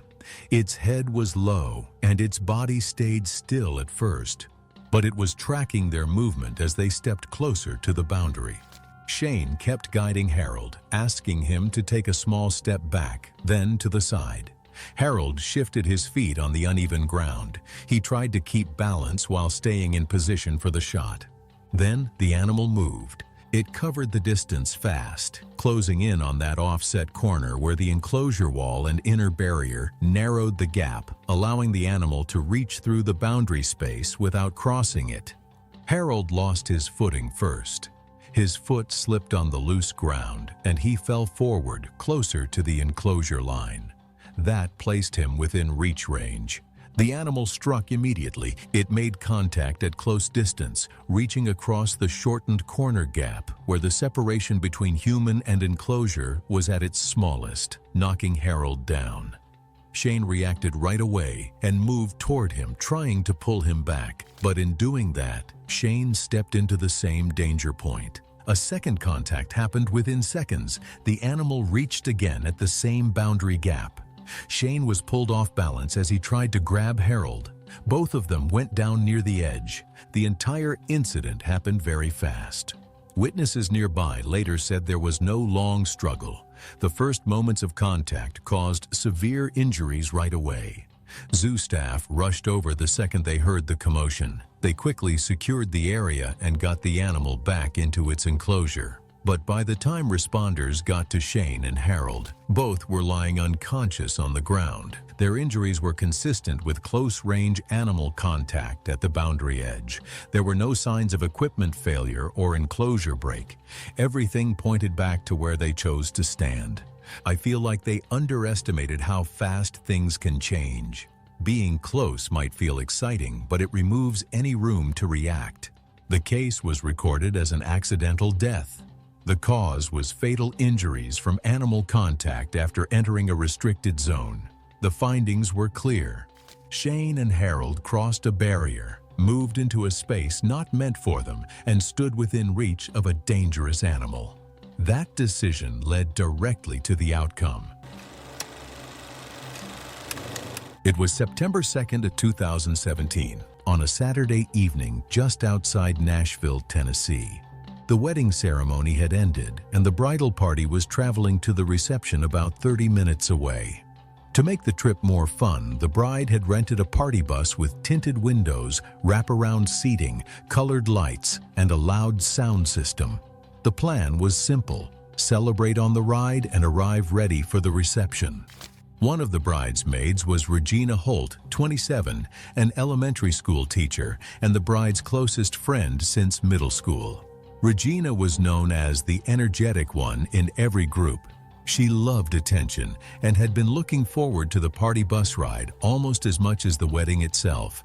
As soon as the bus reached the interstate, the music came on. Several bridesmaids started dancing in the aisle. Through the intercom, the driver reminded everyone to stay seated while the bus was moving. Warning stickers near the rear emergency exit also instructed passengers not to lean against the door. The driver repeated the announcement more than once, but the excitement inside the bus made it difficult to keep everyone seated. Regina paid little attention to the warnings. She kept dancing near the back. I've known people like Regina, the kind who light up when the attention is on them, even if it means ignoring every warning in the room. The bus settled into highway traffic at about 65 miles per hour. Regina repeatedly leaned against the rear emergency exit. A couple of bridesmaids warned her to move away from it. One even pointed at the warning sticker. Regina laughed and stepped away, only to drift back a few minutes later. As the ride continued, Regina treated the emergency exit like part of the dance floor. She often used the door for support and occasionally reached toward the red emergency release handle beside it to steady herself whenever the moving bus shifted beneath her. More than once, friends told her to stop grabbing it. She brushed them off. Regina spun toward the crowd and leaned backward against the emergency exit. As the bus hit a slight bump in the road, she instinctively reached for support and grabbed the release handle. Witnesses later recalled seeing her pull on it while her weight was already pressing against the door. The latch disengaged. Because Regina's body weight was forcing the door outward, the emergency exit swung open into the rushing air the moment the mechanism released. The support behind her disappeared. Before anyone could react, Regina fell backward through the opening. She hit the pavement at highway speed and tumbled across the shoulder. Screams filled the bus. The driver immediately slowed and pulled onto the shoulder several hundred yards ahead. Several bridesmaids jumped out and ran back toward Regina, some kicking off their high heels as they ran. By the time they reached her, the severity of her injuries was obvious. The celebration that had filled the bus moments earlier was replaced by panic and disbelief. Emergency responders arrived within minutes. Regina was pronounced dead at the scene from massive blunt force trauma. What had begun as a celebration ended before the reception had even started. Investigators found no defect in the emergency exit mechanism. Witness statements showed Regina repeatedly leaning against the door and handling the release mechanism, despite multiple warnings from other passengers. Authorities concluded the exit had been unintentionally activated by passenger actions rather than equipment failure. The death was ruled accidental and no charges were filed. One careless moment ended Regina's celebration. It was the 22nd of July, 2017, and the Colorado River moved fast through the deep walls of the Grand Canyon, carrying rafts of nervous tourists past rocks that had broken boats before, while somewhere downstream, a wave waited that did not care how well anyone could swim. Bronwyn Harris was 42 years old, an Australian woman who worked as a branch manager at her family's finance company, and she had come to America for the adventure of a lifetime, paddling through one of the wildest rivers in the world. Before the rafts launched, the guides gathered everyone for the safety briefing, but Bronwyn made it clear almost immediately that she did not want to be there, cutting off the guide twice to ask how much longer the talk would take. When told to keep her life jacket snug, she loosened the straps anyway, saying it dug into her shoulders and that she had been swimming since she was a child. She argued that the rules sounded written for tourists who had never touched water before, and rolled her eyes when a nervous passenger asked a follow-up question, muttering that some people needed to relax. I've always found it interesting how the most confident person in the room is usually the one making everyone else uncomfortable.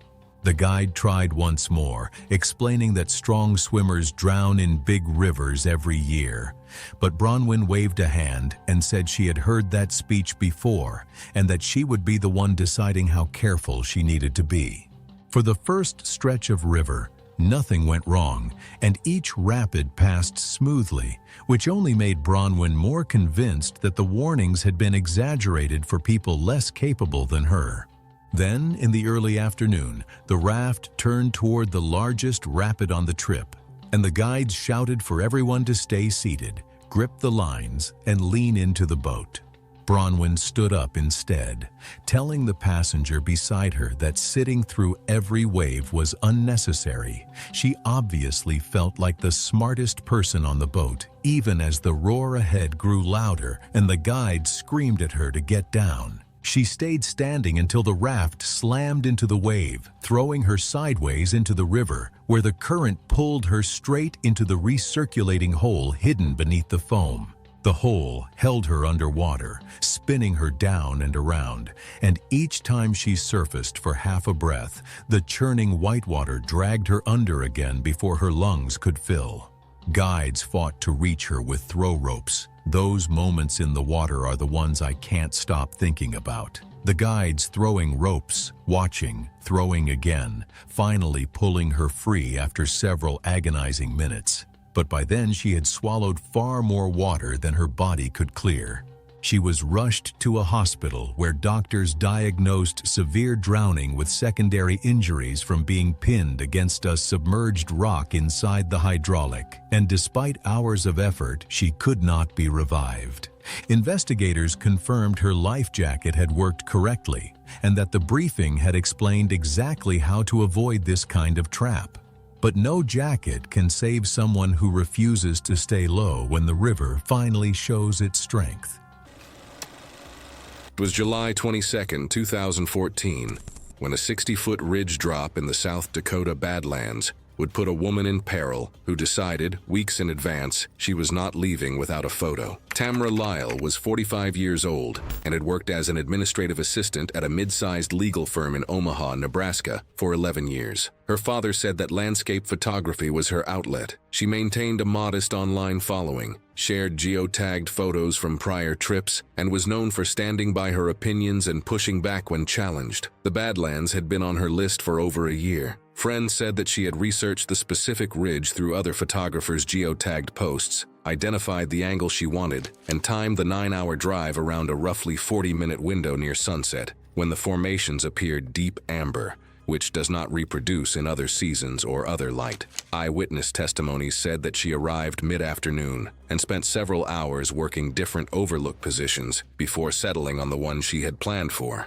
The ridge she had chosen sits on a formation built from millions of years of erosion, compressed layers of clay, volcanic ash, and fine silt that photograph beautifully and fail without warning. Around 6 p.m., a park ranger moved through the area and advised visitors that conditions on the exposed ridge were deteriorating. Most people turned back. Tamra dismissed the warning and repositioned closer to the edge. The ranger warned that he could not physically prevent visitors from going onto the ridge but would radio for backup if someone appeared in immediate danger. And Tamra continued forward, as if the warning did not apply to her. The gusts had been steady for several minutes before the character of them changed. Fine dust began moving in horizontal sheets across the ridge surface, and loose gravel rolled off the edge in thin streams. Denny and Ruth Ellison, a couple in their late 50s, were standing roughly 30 feet behind Tamra when the wind shifted direction. The Ellisons later told investigators it changed twice in under a minute, a rotational effect consistent with fast-moving air hitting vertical rock. Tamra stepped closer to the drop, widened her stance, and lowered her center of gravity. The next gust hit harder than the ones before it. Her upper body pitched forward. She caught herself. The Ellisons confirmed she did not go over immediately, but her right foot had shifted onto a section of looser sediment sitting over angled rock below. Once her hands pressed into the unstable material, the loose sediment began to crumble beneath her, causing a short,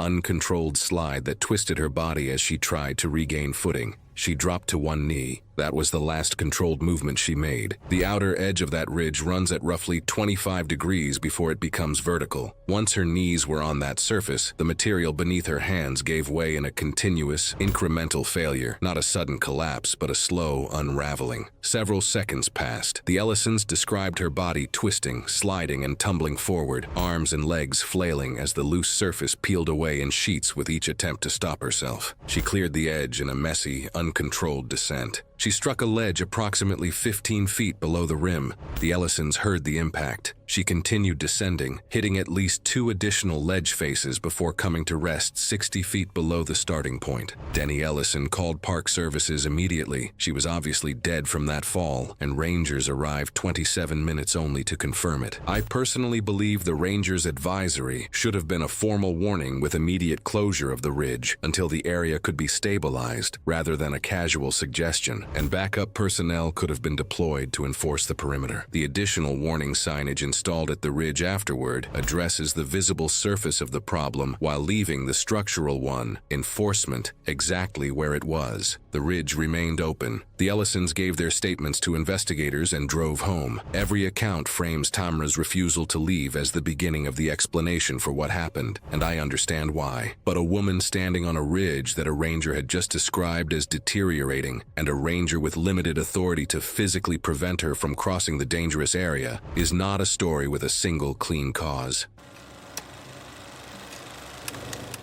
It was May 27, 2018, on a canyon ridge in Utah. The ground was dry and uneven. The edge dropped off steep with rocks below. There were no rails or fences, just open space and a long fall down. That day, Shireen Sterling, 28, came with Gerald Sterling, 30. Shireen liked outdoor trips and often acted like she knew what she was doing. Gerald trusted her and followed her lead. They were there to take engagement photos, and Shireen wanted one where she would lower herself down the cliff with a rope. She thought it would look bold and different. I've followed someone else's lead before just because they seemed confident. Gerald's trust was real, but he didn't expect what would happen to him next. They walked along the ridge until they found a spot where the drop looked clean. There was a large, rounded rock near the edge. Shireen chose it as their setup point. She took out a rope and looped it over the rock. She didn't tie it down nor use any backup. The rope just rested over the smooth surface. Gerald stayed a few feet back holding part of the rope. He asked a few simple questions, but Shireen waved them off and kept moving. There was no testing of the setup, no pulling hard to check if it would hold. When Shireen leaned on the rope lightly, it shifted a little over the rock, but she didn't stop.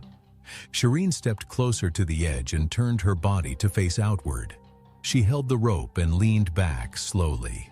At first, the rope stayed in place, but as she leaned back and let it take her full weight, the rope began to slide right off the smooth rock. The movement was quick.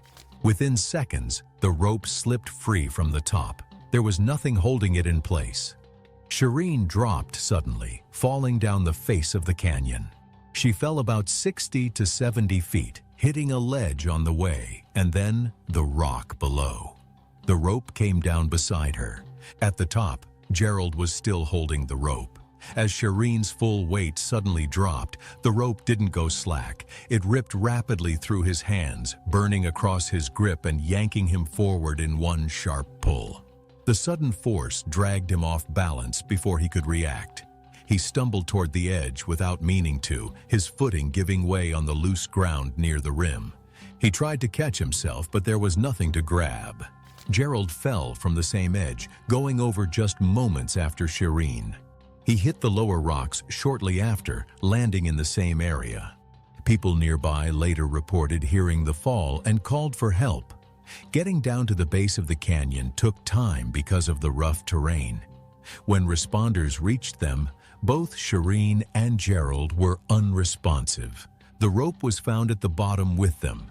There were no broken parts, no cuts, and no signs that the rope itself failed. The rock at the top showed marks where the rope had slid off. There were no knots or anchors left behind. A closer look at the setup made things clear. The rope had only been looped over a rounded rock with a smooth surface. There was nothing to lock it in place. No backup line, no second anchor, nothing to stop it from slipping once full weight was applied. Investigators also noted that the position Gerald stood in made things worse once the rope slipped. He was too close to the edge, holding loose rope instead of being secured himself. When the load suddenly transferred and the rope tore through his hands, the force pulled him forward, leaving him no time or stability to recover. Another detail showed that the rock they used had a smooth, worn surface from years of wind and sand. That made it easier for the rope to slide once weight was added. Even a simple knot or second tie point could have slowed or stopped that movement, but none was used. Their injuries were consistent with a fall from height. The distance and the impact points matched the position where they went over the edge. There were no signs of outside factors or interference. The case was recorded as an accidental fall. The cause of death for both was blunt force injuries from falling off the canyon ridge. The findings showed that the rope system was not secured in any way. Without a proper anchor, the rope slipped under load, leading to the fall.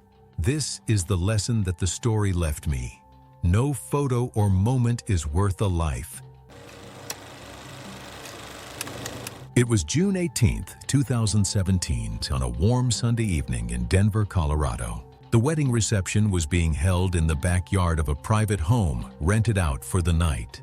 The yard had a big, open lawn, long tables under string lights, and a stone border about a foot high running along the patio.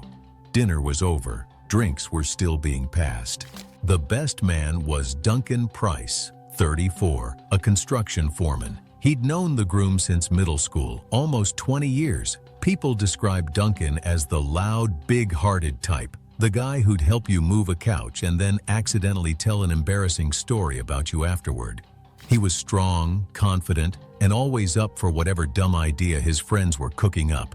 He'd already given a speech that made half the room laugh and the other half cry. As the evening went on, a group of groomsmen gathered near one of the tables, swapping stories from their college days. Most of them hadn't been together in years. Somebody brought up the human pyramids they used to build at tailgates and parties. Another claimed they once stacked 10 people high without anyone falling. A third immediately called him a liar. What started as a joke quickly turned into a challenge. Within minutes, about 8 of them agreed to try it again. Duncan immediately volunteered for the top spot. He joked that if they were going to relive their glory days, they might as well do it properly. A couple of older guests pointed out the ground wasn't flat and the stone border was right there. One groomsman suggested moving farther into the lawn. Another laughed and said they weren't trying to set a world record. Duncan waved off the concern and said they'd done this dozens of times when they were younger. I've seen old friends start competing over things nobody cared about. In those moments, it isn't really about the activity itself. It's about proving they're still the same people they were years ago. 4 bigger guys formed the base. 3 more climbed onto their shoulders. The plan was simple: 4 on the bottom, 3 on the second tier, and Duncan alone at the top. One of the basemen was standing in a shallow dip in the lawn, making the whole structure lean slightly. Duncan climbed anyway.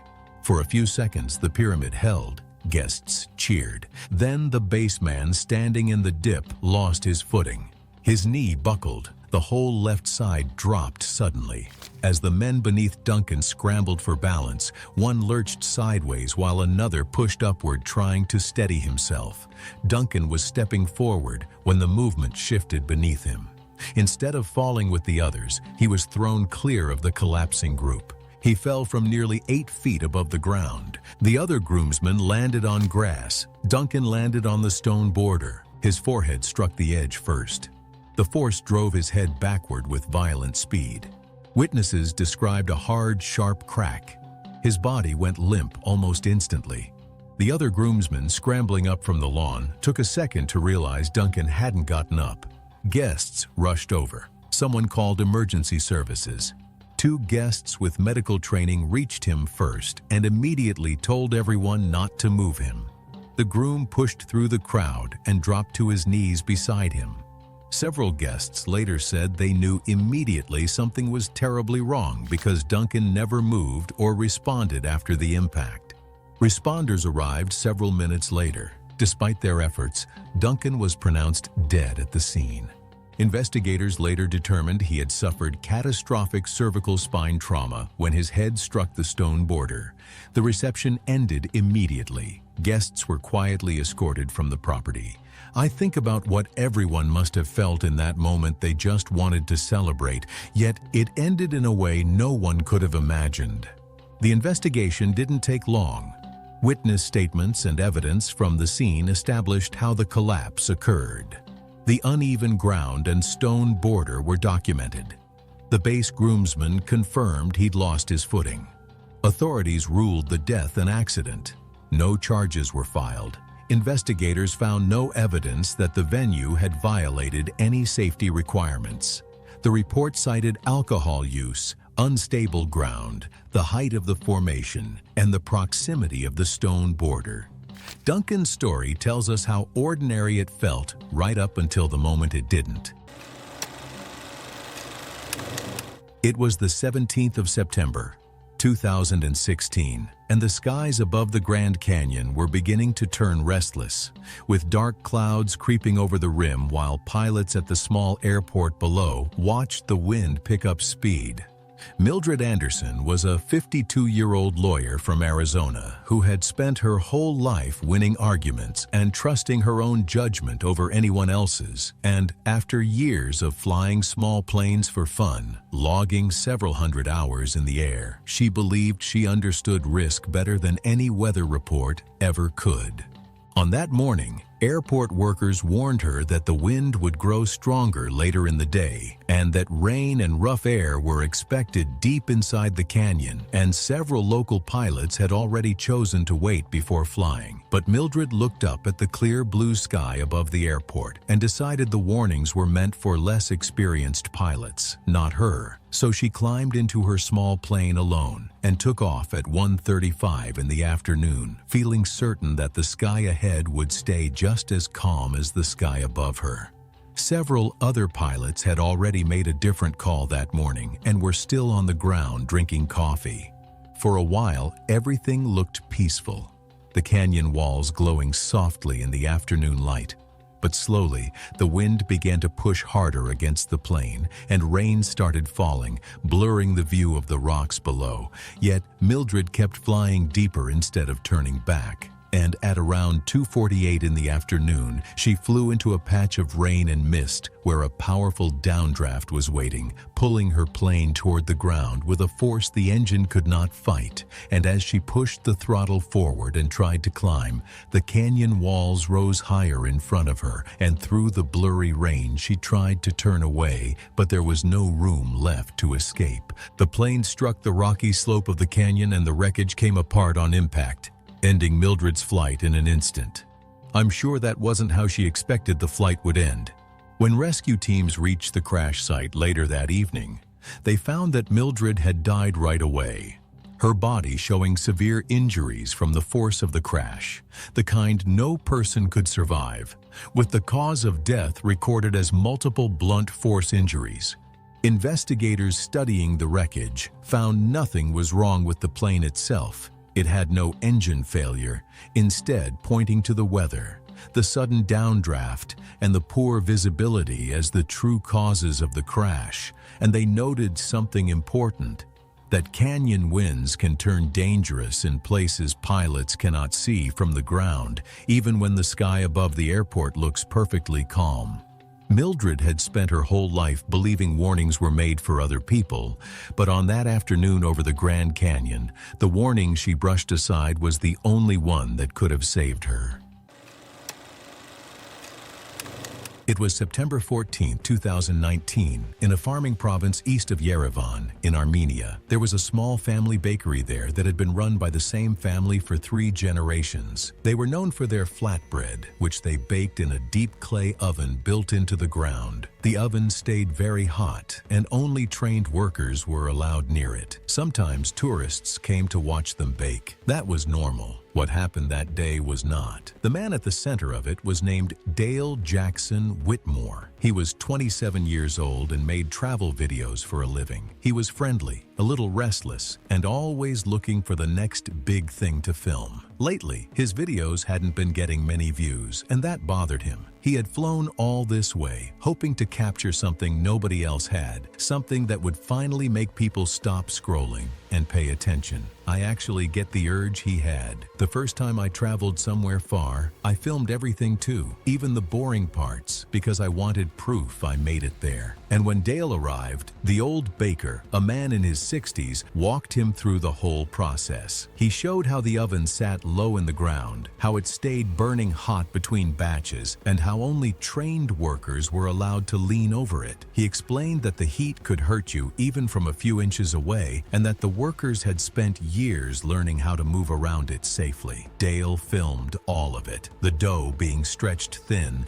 the flame glowing at the bottom, the workers reaching in and slapping the bread against the inside walls before peeling it back off seconds later. But when it was done, he wasn't happy. He told his cameraman the footage felt flat, like every other bakery video already out there. He wanted a strong ending, something people would talk about and share. He wanted to be the first person to climb into the oven the way the bread goes in. His cameraman flat out refused and told him to wrap up the shoot like normal and head back to the hotel. Two of the bakery workers stepped in too, warning him that even touching the rim could burn his skin badly. They weren't joking around, and they didn't soften it. A few customers who had been standing nearby, watching quietly, stepped back once they realized he was serious. Nobody in that room was on his side. When the people who work at a place every day tell you to stop, they usually know something you don't. I wish more visitors treated that like the warning it is. Then he climbed up onto the rim. He crouched there for a moment, finding his balance, then leaned forward over the open mouth of the oven so the camera could see his face above the heat rising out of it. He started talking to the lens, doing his usual upbeat introduction. As he shifted his weight to get the angle right, his foot pressed down on the loose flour and it slid out from under him. There was nothing to grab onto. He went in, head first. The oven was narrow, and his body wedged tight inside the clay walls almost immediately. The workers stopped everything and called for help right away. They knew better than to throw water in, because the sudden cold could crack the clay and turn the trapped water into scalding steam, making things even worse. Instead, they grabbed their long bread hooks and the tools they used every day and tried to reach him without falling themselves. They strained and reached, but they couldn't get a grip.